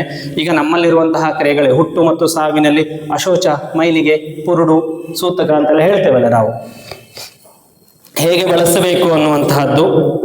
ಇದರಲ್ಲಿ ಎಲ್ಲ ಕ್ರಿಯೆ ಹಾಗೆ ಉಂಟು. 11 ದಿನಗಳ 10 ರಾತ್ರಿಗಳ ಅಶೌಚ ಅಥವಾ 11 ದಿನಗಳ ಅಶೌಚಗಳು ಇವನ್ನೆಲ್ಲ ಹೇಳ್ತಾನೆ. ಆದರೆ ಇದರಲ್ಲಿ ಒಂದು ವಿಶೇಷ ತಿಳಿದುಕೊಳ್ಬೇಕಾಗಿದ್ದು ಒಂದು ವಿಚಾರ ಉಂಟು. ಏನು ಅಂತ ಕೇಳಿದ್ರೆ, ಗರ್ಭಸ್ರಾವವಾದರೆ ಅಶೌಚ ಉಂಟ ಇಲ್ವಾ? ಅಬೋರ್ಷನ್ ಆದರೆ ಅಶೌಚ ಉಂಟ ಇಲ್ವಾ ಅಂದರೆ ಸೂತಕ ಉಂಟ ಇಲ್ವಾ? ಒಂದು ಪ್ರಶ್ನೆ. ಯಾರ್ಯಾರಿಗುಂಟು, ಯಾರಿಗಿಲ್ಲ? ಪ್ರಶ್ನೆ ಬರಬೇಕಲ್ಲ. ಜೀವ ಅಲ್ವಾ ಅದು ಕೂಡ? ಈ ಒಂದು ಜೀವ ಹೋದಾಗ ನಾವು ಸೂತಕ ಬಳಸ್ತೇವೆ ಅಂದರೆ, ಗರ್ಭಸ್ರಾವವು ಕೂಡ ಒಂದು ಜೀವ ಅಂತ ಆದಮೇಲೆ, ಸಂಕರ್ಷಣ ಸ್ವರೂಪದಲ್ಲಿರುವಂತಹ ಮಹಾವಿಷ್ಣು ಅಲ್ಲಿ ಕೂರ್ತಾನೆ ಅಂತ ಆದಮೇಲೆ, ಅದು ಜೀವ ಅಂತ ಆದಮೇಲೆ ನಮಗೂ ಅದಕ್ಕೆ ಸೂತಕದ ಒಂದು ಕಲ್ಪನೆ ಬೇಕಲ್ಲ. ಆ ನಿರ್ಣಯವನ್ನು ಗರುಡ ಪುರಾಣ ಕೊಡ್ತದೆ. ಗರ್ಭಸ್ರಾವವಾದರೆ ಮೊದಲು ತಿಳ್ಕೊಳ್ಳಿ, ಸೂತಕ ಬರ್ತದೆ. ಯಾರಿಗೆ ಬರ್ತದೆ ಅಂತಂದ್ರೆ, ಗರ್ಭವನ್ನು ಹೊತ್ತಂತಹ ಆ ಹೆಣ್ಣು ಮತ್ತು ಆ ಗರ್ಭಕ್ಕೆ ಕಾರಣನಾದಂತಹ ತಂದೆ ಇಬ್ಬರಿಗೆ ಮಾತ್ರ ಸೂತಕವನ್ನು ಹೇಳ್ತದೆ. ಯಾವ ನಿಯಮ ಅಂತ ಕೇಳಿದ್ರೆ, ಎಷ್ಟು ತಿಂಗಳಲ್ಲಿ ಗರ್ಭಸ್ರಾವವಾಗಿದೆಯೋ ಅಷ್ಟು ರಾತ್ರಿ ಸೂತಕ ಅಂತ. ಅಂದ್ರೆ ಈಗ ಮೊದಲನೇ ತಿಂಗಳಲ್ಲಿ ಗರ್ಭಸ್ರಾವವಾದರೆ 1 ರಾತ್ರಿಯ ಸೂತಕ, 2ನೇ ತಿಂಗಳಲ್ಲಾದರೆ 2 ರಾತ್ರಿಯ ಸೂತಕ, ಹೀಗೆ ಸೂತಕಗಳನ್ನು ಹೇಳ್ತಾರೆ. ಹಾಗಂತ ಹೇಳಿ ಆ ಮಗುವಿನ ಅಜ್ಜ ಅಂದ್ರೆ ತಂದೆಯ ತಂದೆ ತಾಯಿಗೆ ಸೂತಕ ಇಲ್ಲ. ಆ ತಾಯಿಯ ತಂದೆ ಅಥವಾ ತಾಯಿ ಇರ್ತಾರೆ, ಅವರಿಗೆ ಸೂತಕ ಇಲ್ಲ. ಇವರಿಬ್ಬರಿಗೆ ಮಾತ್ರ ಸೂತಕವನ್ನು ಹೇಳ್ತದೆ. ಯಾಕೆಂತಂದ್ರೆ ಈ ನಿರ್ಣಯ ನಾವು ಉಳಿದಂತೆ ನಿರ್ಣಯಗಳೆಲ್ಲ ಗೊತ್ತಿದೆ ನಿಮಗೆ, ಸಾಮಾನ್ಯವಾಗಿ ಎಲ್ಲ ಬಳಸಿದಂಥದ್ದು. ಇನ್ನೊಂದು ವಿಚಾರವನ್ನು ಹೇಳ್ತಾರೆ, ಏನು ಅಂತ ಕೇಳಿದ್ರೆ, ವಿಶೇಷವಾಗಿ ಬ್ರಾಹ್ಮಣರಿಗೆ 10 ರಾತ್ರಿ, ಕ್ಷತ್ರಿಯನಿಗೆ 12 ದಿನಗಳು ಅಂದರೆ 11 ರಾತ್ರಿ, ವೈಶ್ಯರಿಗೆ 14 ರಾತ್ರಿ ಅಥವಾ 15 ದಿನಗಳು, ಮತ್ತು ಶೂದ್ರನಿಗೆ 1 ತಿಂಗಳುಗಳಲ್ಲಿ ಶುದ್ಧನಾಗ್ತಾನೆ ಅಂತ. ಇದೊಂದು ಕ್ರಿಯೆ ಇದೆ. ಈಗ ಸದ್ಯದ ಪರಿಸ್ಥಿತಿಯಲ್ಲಿ ಇದನ್ನೇ ನಾವು ಎಲ್ಲರೂ ಇನ್ನೂ ರೂಢಿಯಲ್ಲಿ ಇಟ್ಟುಕೊಂಡಿದ್ದೇವೆ, ಯಾರು ಕಮ್ಮಿ ಮಾಡ್ಕೊಂಡಿಲ್ಲ ಅಂತ ಅಂದ್ಕೊಳ್ತೇನೆ. ಆದರೆ ನೀವು ಇಲ್ಲಿ ಒಂದು ತಿಳ್ಕೊಳ್ಬೇಕಾದದ್ದು ಆ ಗರ್ಭಸ್ರಾವದ ವಿಚಾರದ ಬಗ್ಗೆ. ಉಳಿದಂತೆ ಸೂತಕಾದಿಗಳು ಇನ್ನೊಂದು ವಿಚಾರವನ್ನು ಹೇಳ್ತಾನೆ. ಏನು ಅಂತ ಕೇಳಿದ್ರೆ, ಈ ಎಳೆ ಮಗು ಹುಟ್ಟಿ ಹಲ್ಲು ಬರೋದಕ್ಕಿಂತ ಮುಂಚೆ ಹೋದರೆ ಪ್ರಶ್ನೆ ಬರ್ತದಲ್ಲ, ಇದಕ್ಕೆ ಧರ್ಮಸಿಂಧುವಿನಲ್ಲೂ ಕೂಡ ಉತ್ತರ ಕೊಟ್ಟಿದ್ದಾನೆ. ಇದರಲ್ಲೂ ಕೂಡ ಅದೇ ನಿರ್ಣಯವನ್ನೇ ಕೊಟ್ಟಿರುವುದು. ಆ ಒಂದು ಅಶೌಚವನ್ನು ಹೇಗೆ ನಾವು ಮಾಡಬೇಕು, ನಿವಾರಣೆ ಮಾಡಿಕೊಳ್ಬೇಕು ಅನ್ನೋದ್ರ ಬಗ್ಗೆ. ಆದರೆ ಇದರಲ್ಲಿ ಸದ್ಯಸಂಧಾನ ಅಥವಾ ಸದ್ಯಸ್ನಾನ ಅಂತ ಒಂದು ಕ್ರಿಯೆ ಉಂಟು. ಹಲ್ಲು ಬರುವುದಕ್ಕಿಂತ ಮುಂಚೆ ಶಿಶುವಿನ ಮರಣವಾದರೆ ಆ ತಂದೆ ತಾಯಿ ಅಜ್ಜ ಅಜ್ಜಿ ಸದ್ಯಸಂಧಾನ ಅಥವಾ ಸದ್ಯಸ್ನಾನ ಅಂತ ನಾವು ಕರಿತೇವಲ್ಲ, ಆ ರೀತಿ ಮಾಡುವುದರಿಂದ ಶುದ್ಧರಾಗ್ತಾರೆ ಅನ್ನುವಂತಹ ಒಂದು ಕ್ರಿಯೆ. ಅದು ಧರ್ಮಸಿಂಧುಲು ಕೂಡ ಆಧಾರ ಉಂಟು. ನಾವೀಗ ಯಾವುದೇ ಕರ್ಮವನ್ನು ಮಾಡುವಾಗ ನಾಂದಿ ಪ್ರಕರಣಗಳನ್ನೆಲ್ಲ ಮಾಡ್ತೇವಲ್ಲ, ಆಗ ಸದ್ಯಸಂಧಾನ ಅಂತಲೂ ಕೂಡ ಒಂದು ಕ್ರಿಯೆಯನ್ನು ಮಾಡ್ತೇವೆ. ಆ ರೀತಿಯಾದಂತಹ ಕ್ರಿಯೆ ಮಾಡುವುದು. ಆ ರೀತಿಯಾಗಿ ಶುದ್ಧವಾಗಿ ಸಂಧ್ಯಾ ವಂದನೆಯನ್ನು ಮಾಡದೇ ಇದ್ದರೆ 10,000 ವರ್ಷ ನರಕಯಾತನೆ ಅಷ್ಟೇ ಅಲ್ಲ, ತೆರಿಯಕ್ ಯೋನಿ ಅಂದರೆ ಪಕ್ಷಿಗಳ ಯೋನಿಯಲ್ಲಿ ಕೂಡ ಜನನವಾಗುವ ಸಂಭವಗಳು ಹೆಚ್ಚಿರ್ತದೆ. ಹಾಗಾಗಿ ನಿತ್ಯ ಕರ್ಮಗಳನ್ನು ಮಾಡಿ ಅಂತ. ಕೊನೆಗೆ ಅದಾದ ನಂತರ ಮುಂದಿನ ಅಧ್ಯಾಯದಲ್ಲಿ ಈ ದಾನ ಧರ್ಮ ನಿರೂಪಣೆಗಳ ಬಗ್ಗೆ ಮತ್ತು ವಿಭಿನ್ನ ದೇವತೆಗಳ ಉಪಾಸನೆ, ದಾನ ಧರ್ಮದ ಬಗ್ಗೆ ತುಂಬ ವಿಸ್ತಾರವಾಗಿ ಕೊಟ್ಟಿದ್ದಾನೆ. ಯಾವ್ಯಾವ ಕಾಲದಲ್ಲಿ ಏನೇನು ದಾನ ಮಾಡಬೇಕು ಅಂತೆಲ್ಲ. ಅದರಲ್ಲಿ ವಿಶೇಷ ಅನ್ನಿಸುವಂತಹ ಒಂದಿಷ್ಟು ಕ್ರಿಯೆಗಳನ್ನು ನಾನು ಹೇಳ್ತೇನೆ. ಏನಪ್ಪ ಅಂತ ಕೇಳಿದ್ರೆ, ಮೊದಲಿಗೆ ಪ್ರಾರಂಭ ಮಾಡೋದು ಹೇಗೆ ಅಂತ ಕೇಳಿದ್ರೆ, ಗ್ರಹಣ ಯಾರು ಮಾಡಬೇಕು. ಈಗ ದಾನ ಕೊಡುವುದು ಒಂದು ವಿಧಾನ ಆದರೆ ದಾನ ತೆಗೆದುಕೊಳ್ಳೋರು ಯಾರಾಗಿರ್ಬೇಕು ಅಲ್ವಾ? ದಾನ ತೆಗೆದುಕೊಳ್ಳುವಂತಹ ಕ್ರಿಯೆಗಳಲ್ಲಿ ಪ್ರಾಯಶ್ಚಿತ್ತಾದಿಗಳಿಗಾಗಿ, ಬಾಧಾ ನಿವಾರಣೆಗಾಗಿ ಮತ್ತು ಯಾವುದೇ ಒಂದು ಕರ್ಮ ಸಮರ್ಪಣೆಗಾಗಿ ದಾನ ಮಾಡಲಿಕ್ಕೆ ಬ್ರಾಹ್ಮಣ ಶ್ರೇಷ್ಠರು ಅಂತ ಹೇಳ್ತಾನೆ. ಯಾಕೆ ಅಂತ ಕೇಳಿದ್ರೆ, ಆ ಬ್ರಾಹ್ಮಣರ ಒಂದು ಕ್ರಿಯೆಗೆ ಒಂದು ಮಾತನ್ನು ಹೇಳ್ತಾನೆ. ಏನು ಅಂತ ಕೇಳಿದ್ರೆ, ಬ್ರಾಹ್ಮಣ ಹೇಗಿರಬೇಕು ಅಂದರೆ ಅಧ್ಯಾಪನ, ಯಾಜತ, ಪ್ರತಿಗ್ರಹ ಅಂತ ಇಷ್ಟೇ ಇರಬೇಕು. ಅವನು ಎಲ್ಲೂ ಕಾಣದ ಒಂದು ವಿಚಾರವನ್ನು ಹೇಳಲ್ಲ. ಯಾರಿಗೆ ದಾನ ಕೊಡಬಾರ್ದಂತೆ ಗೊತ್ತಾ? ಯಾವ ಬ್ರಾಹ್ಮಣ ಜಾತಿಯಲ್ಲಿ ಹುಟ್ಟಿದವು. ಈಗ ನಾನು ಹೇಳ್ತಿರೋದು ಬ್ರಾಹ್ಮಣ ಜಾತಿ. ಮೊದಲು ಹೇಳದ್ದು ಬ್ರಾಹ್ಮಣ ಧರ್ಮದಲ್ಲಿರೋ. ಯಾರು ಆ ಧರ್ಮದಿಂದ ಹೊರಗೆ ಬರ್ತಾನೆ ಅಥವಾ ಜಾತಿಯಿಂದ ಹೊರಗೆ ಬರ್ತಾನೆ ಅಂತ ಗೊತ್ತಾ? ಇದ್ರ ಪ್ರಕಾರ ಬಡ್ಡಿ ವ್ಯವಹಾರ ಮಾಡಿದ್ರೆ ಬ್ರಾಹ್ಮಣನಾಗಿದ್ದರೂ ಕೂಡ ಅವನು ದಾನ ತೆಗೆದುಕೊಳ್ಬಾರ್ದು ಅಥವಾ ಅವನಿಗೆ ದಾನ ಕೊಡಬಾರ್ದಂತೆ. ವ್ಯಾಪಾರಗಳನ್ನು ಮಾಡಿದರೆ ಅವನು ದಾನ ತಗೊಳ್ಳುವಂತಹ ಯೋಗ್ಯತೆಯನ್ನು ಕಳ್ಕೊಳ್ತಾನೆ ಅಂತ. ಜ್ಞಾನಕ್ಕೆ ಉಂಟು, ಜ್ಞಾನ ಗಳಿಸ್ಲಿಕ್ಕೆ ಅವನಿಗೆ ಯೋಗ್ಯತೆ ಉಂಟು, ಆಯ್ತಾ? ಕರ್ಮ ಮಾಡಲಿಕ್ಕೆ ಯೋಗ್ಯತೆ ಉಂಟು, ಪ್ರತಿಗ್ರಹಣ ಮಾಡಲಿಕ್ಕೆ ಯೋಗ್ಯತೆ ಇಲ್ಲ. ವ್ಯಾಪಾರ ವೃತ್ತಿಯಲ್ಲಿ ತೊಡಗಿದ್ದರೆ, ಬಡ್ಡಿ ವ್ಯವಹಾರಗಳನ್ನು ಮಾಡಿದರೆ, ಬಡ್ಡಿ ಅಂದರೆ ಲೇವಾದೇವಿಯನ್ನು ಮಾಡ್ತೇವಲ್ಲ, ಆ ವ್ಯವಹಾರಗಳನ್ನು ಮಾಡಿದರೆ ಅವನಿಗೆ ನಾವು ದಾನ ಕೊಡಬಾರದು. ಎರಡನೇದು, ಬ್ರಾಹ್ಮಣನ ಮನೆಯಲ್ಲಿರುವಂತಹ ಹಸುವಿನ ಹಾಲು ವ್ಯಾಪಾರ ಮಾಡಬಾರ್ದಂತ. ಹಾಲಿನ ವ್ಯಾಪಾರ ಅವನು ಕೂಡ ದಾನವನ್ನು ತೆಗೆದುಕೊಳ್ಳುವಂತಹ ಯೋಗ್ಯತೆಯನ್ನು ಕಳೆದುಕೊಳ್ತಾನೆ. ಆ ಹಾಲು ಯಾವತ್ತೂ ಕೂಡ ಯಜ್ಞ ಯಾಗಾದಿಗಳಿಗೆ ಮತ್ತು ಅವನು ಜೀವನೋಪಾಯಕ್ಕೆ ಬಳಸುವಂತಾಗಬೇಕು ಅಂತ. ಹಾಗಾಗಿ ಈ ಥರದ ವ್ಯಕ್ತಿಗಳಿಗೆ ಬ್ರಾಹ್ಮಣನಾಗಿದ್ದರೂ ಅಥವಾ ಬ್ರಾಹ್ಮಣ ಜಾತಿಯಲ್ಲಿ ಹುಟ್ಟಿದ್ದರೂ ಕೂಡ ದಾನ ಪ್ರತಿಗ್ರಹಣ ಮಾಡುವಂತಹ ಯೋಗ್ಯತೆಯನ್ನು ಅವನು ಕಳ್ಕೊಳ್ತಾನೆ ಅಂತ. ಇನ್ನು ಪುಣ್ಯ ಫಲಕ್ಕಾಗಿ ದಾನವನ್ನು ಮಾಡುವಾಗ ನಾವು ಅಲ್ಲಿ ಜಾತಿ ಧರ್ಮವನ್ನು ನೋಡುವ ಅವಶ್ಯಕತೆ ಇಲ್ಲ. ಇದೊಂದು ವಿಶೇಷ ಫಲ. ಅದಕ್ಕಾಗಿ ನಾನು ಪೂರ್ತಿ ನಿಮಗೆ ದಾನ ಕ್ರಿಯೆಗಳು ಅದರಲ್ಲುಂಟು. ಛತ್ರಿಯನ್ನು ದಾನ ಮಾಡಿದ್ರೆ ಈ ಫಲ ಕೊಡ್ತದೆ, ಇದನ್ನು ಹಾಗೆಲ್ಲ. ಆದರೆ ವಿಶೇಷವಾಗಿ ಒಂದೆರಡು ಇದರಲ್ಲಿ ನಿಮಗೆ ಗಮನಿಸಬೇಕಾದಂತಹ ವಿಚಾರಗಳುಂಟು. ಏನು ಅಂತ ಕೇಳಿದ್ರೆ, ಬೇಸಿಗೆಯಲ್ಲಿ ದಾನ ಮಾಡಬೇಕು ಪ್ರತಿ ಮನೆಯಲ್ಲಿ. ಏನನ್ನು ದಾನ ಮಾಡೋದು?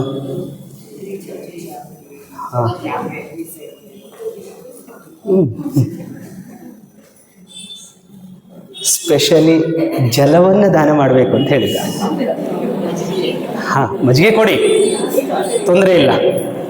ಅದಕ್ಕೋಸ್ಕರ ಸಾಲ ಮಾಡಿ ಮಜ್ಜಿಗೆ ತಂದಿಡುವುದು ಬೇಡ. ಆದರೆ ಜಲವನ್ನು ಬೇಸಿಗೆಯಲ್ಲಿ ದಾನ ಮಾಡೋದ್ರಿಂದ ಅದು ಯಾವುದೇ ಜಾತಿಯ ನಿಬಂಧನೆಗಳಿಲ್ಲ. ಅಲ್ಲಿ ದಾನ ಮಾಡೋದ್ರಿಂದ ಭಗವಂತ ಪ್ರೀತಿ ಆಗ್ತಾನಂತೆ. ಹಾಗಾಗಿ ಈ ದಾನ ಕ್ರಿಯೆಯಲ್ಲಿ ಬೇಸಿಗೆಯಲ್ಲಿ ಜಲವನ್ನು ದಾನ ಮಾಡೋದು, ಆಯ್ತಾ. ಭೋಜನದ ಸಮಯಕ್ಕೆ ಪ್ರತಿ ಮನೆಯ ಯಜಮಾನ ಊಟ ಮಾಡುವುದಕ್ಕಿಂತ ಮುಂಚೆ ಹೊರಗೆ ಹೋಗಿ ನೋಡ್ಬೇಕಂತೆ. ಯಾರಾದರೂ ಹಸಿದಿದ್ದರೆ ಅವರನ್ನು ಕರೆದು ಊಟ ಹಾಕಬೇಕಂತೆ. ವಿಶೇಷ ಪುಣ್ಯ ಫಲ. ಎಷ್ಟೊತ್ತು ಕಾಯಬೇಕು ಭಟ್ರೆ? ಅಲ್ಲಿ ಪ್ರಶ್ನೆ ಬೇಕಲ್ಲ. ಈಗ ಹೌದಪ್ಪ, ನಾವೊಂದು ಸಮಯ ಅಂತ ಅಂದ್ಕೊಳ್ಳು, 1 ಗಂಟೆಗೆ ನಾನು ಊಟ ಮಾಡ್ತೇನೆ ಅಂತ, ಆಯ್ತಾ. 12:30 1 ಗಂಟೆಗೋ ನಾನು ಹೊರಗೆ ಹೋಗಿ ಯಜಮಾನ ನೋಡ್ತಾನೆ, ಯಾರ್ಯಾರು ಹೊಟ್ಟೆ ಹಸ್ತಿದ್ರೆ ಅವ್ರಿಗೆ ಒಂದು ತುತ್ತು ಅನ್ನವನ್ನು ಹಾಕಿ ನಂತರ ನಾನು ಊಟ ಮಾಡೋದು ಅಂತ. ಎಷ್ಟೊತ್ತು ಕಾಯ್ಬೇಕು? ಹೊರಗೆ ಹೋಗಿ ಎಷ್ಟೊತ್ತು ಕಾಯೋದು ಅಂತ ಬೇಕಲ್ಲ. ಕರೆಯದೆ ಬರುವವನು ಮಾತ್ರ ಅತಿಥಿ. ಕರೆಯದೆ ಬಂದು ಊಟ ಮಾಡುವವನಿಗೆ ಕೊಟ್ಟಾಗ ದಾನ ಅಂತ ಕರೆಸ್ಕೊಳ್ತದೆ ಅದು, ಅಲ್ವಾ. ಆ ರೀತಿಯಾದಂತಹ ಕ್ರಿಯೆಯಲ್ಲಿ ಯಜಮಾನ ಹೊರಗಡೆ ಎಷ್ಟೊತ್ತು ಕಾಯಬೇಕು ಅಂತ ಒಂದು ನಿರ್ಣಯ ಕೊಡ್ತಾನೆ. ಒಂದು ಗೋಗ್ರಸ ತಿನ್ನುವಷ್ಟು ಹೊತ್ತು ಕಾಯಬೇಕಂತೆ. ಈ ಗೋಗ್ರಸ ಅಂತ ಇವತ್ತು ನಾವು ಬರೀ ಒಂದು ಮುಷ್ಟಿ ಅಕ್ಕಿ ಬೆಲ್ಲ ಹಾಕಿ ಕೊಡ್ತೀವಲ್ಲ, ಅಷ್ಟೆಲ್ಲ. ಸರಿಯಾಗಿ ಒಂದು ಹಸು ಹೊಟ್ಟೆ ತುಂಬ ತಿನ್ನಲಿಕ್ಕೆ ಎಷ್ಟು ಸಮಯ ತಗೊಳ್ತದೆ ಅಲ್ಲ. ಬೆಳಗ್ಗೆಯಿಂದ ರಾತ್ರಿವರೆಗೆ ಹಸು ಹಾಕಿದಾಗೆಲ್ಲ ತಿಂತಾ ಇರ್ತದೆ. ಈಗಿನ ಹಸುಗಳು ಮಾತ್ರ ಅದು. ನಮ್ಮ ಭಾರತದ ತಳಿಗಳಲ್ಲಿ ಅದೊಂದು ವಿಶೇಷ ಗುಣ ಉಂಟು, ಗೊತ್ತುಂಟ? ಹೊಟ್ಟೆ ತುಂಬಿದ ಮೇಲೆ ಅದು ತಿನ್ನೋದಿಲ್ಲ. ಹಾಗೆ ಗೋಗ್ರಸವನ್ನಿಟ್ಟು ಗೋವು ಅದನ್ನು ತಿಂದು ಮುಗಿಸುವಷ್ಟು ಹೊತ್ತು ಯಜಮಾನ ಕಾಯಬೇಕಂತ. ಯಾರಾದರೂ ಬರ್ತಾರಾ ಅಂತ, ಅಥವಾ ಯಾರು ಹಸಿದಿದ್ದಾರಾ ಅಂತ ಹೇಳಿ. ಅದು ಮನುಷ್ಯ, ಪ್ರಾಣಿ, ಪಕ್ಷಿ ಯಾರಾದರೂ ನಡೀತದೆ. ಅಷ್ಟೊತ್ತು ಕಾದು ಅಲ್ಲಿ ಯಾರು ಬರಲಿಲ್ಲ ಅಂತ ಆದರೆ ನಂತರ ಅವನು ಹೋಗಿ ಊಟ ಮಾಡಿದ್ರೆ ಯಾವುದೇ ತಪ್ಪಿಲ್ಲ.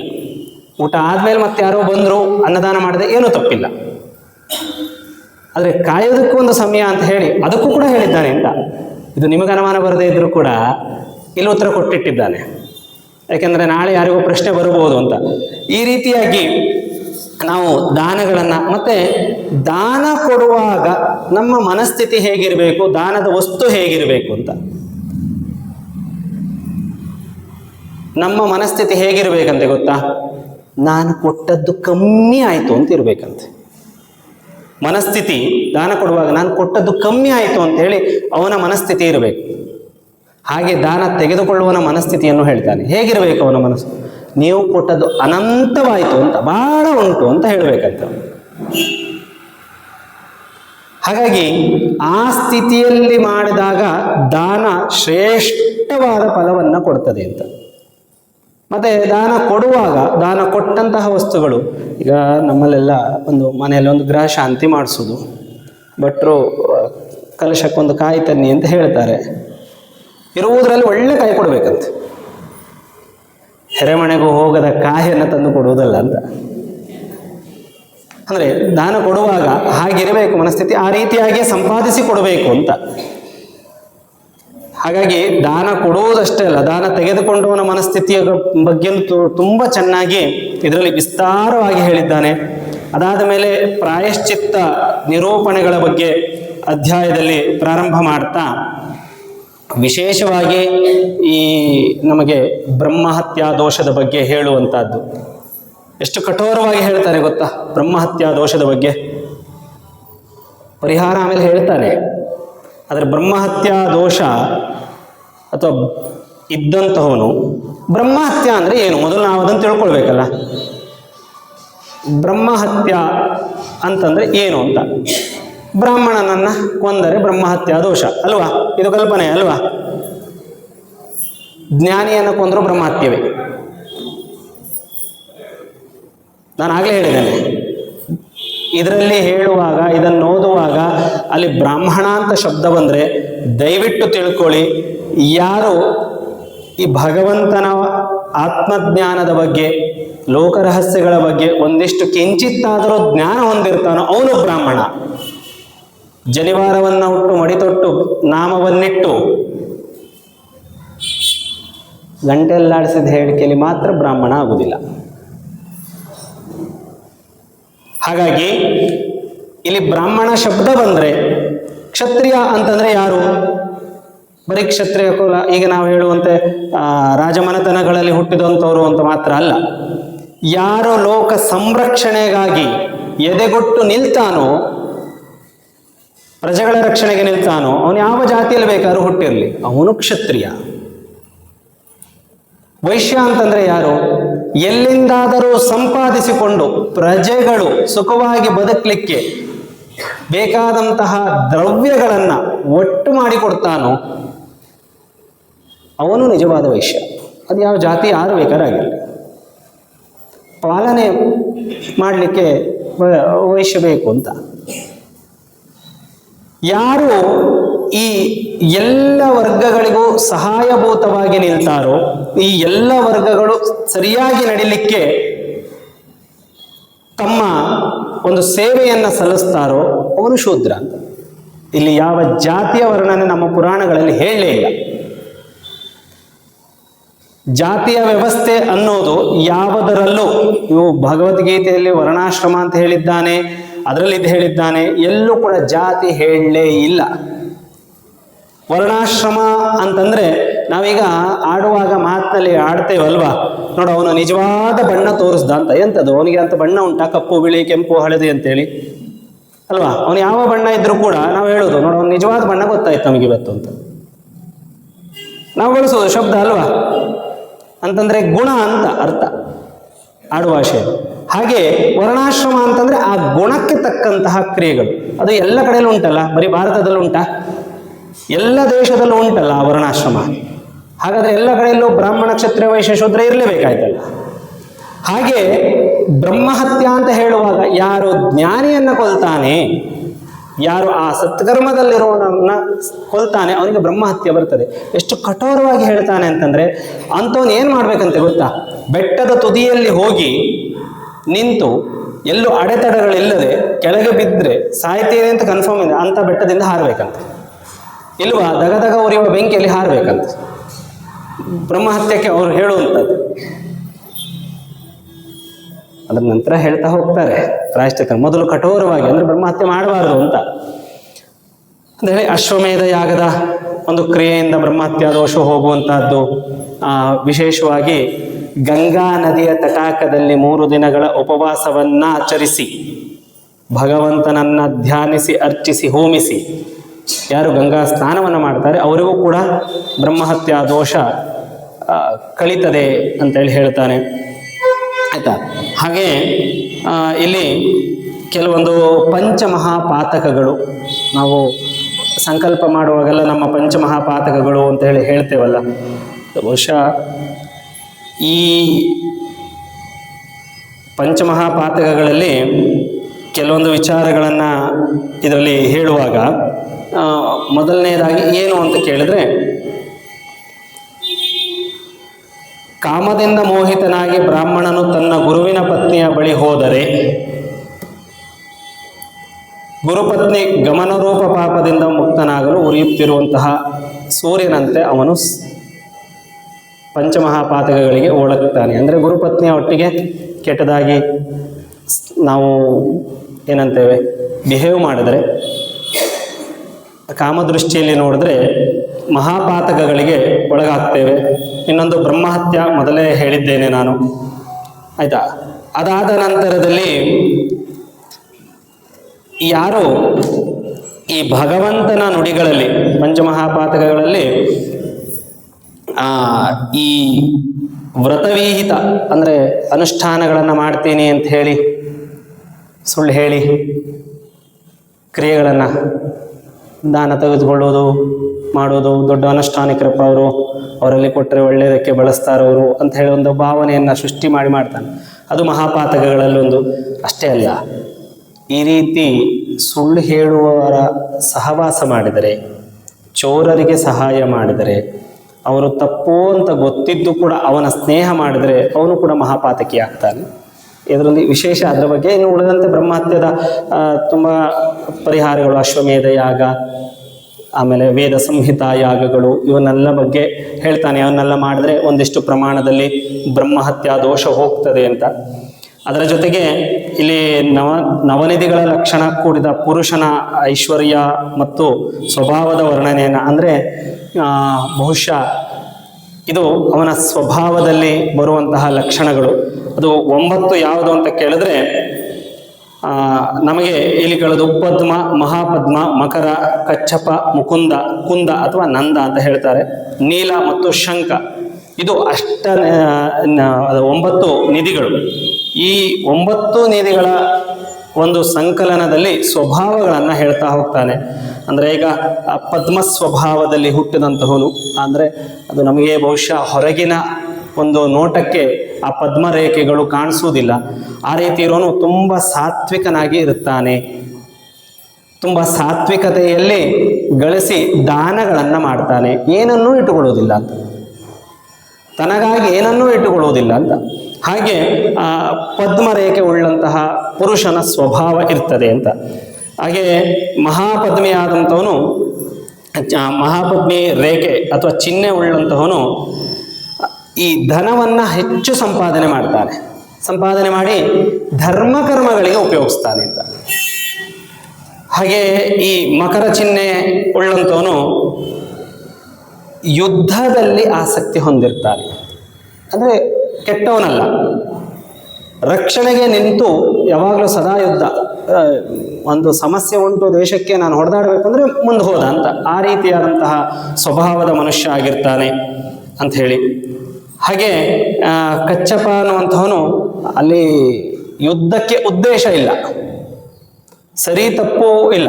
ಈಗ ಕೆಲವೊಬ್ರು ಇರ್ತಾರಲ್ಲ, ಮಾತೆತ್ತಿದ್ರೆ ಜಗಳಕ್ಕೆ ಹೋಗೋದು ಅಂತ ಹೇಳ್ತಾರೆ, ಆ ರೀತಿಯಾದಂಥ ಕಚ್ಚಪ ರೇಖೆಗಳು ಅಂತ ಹೇಳ್ತಾರೆ.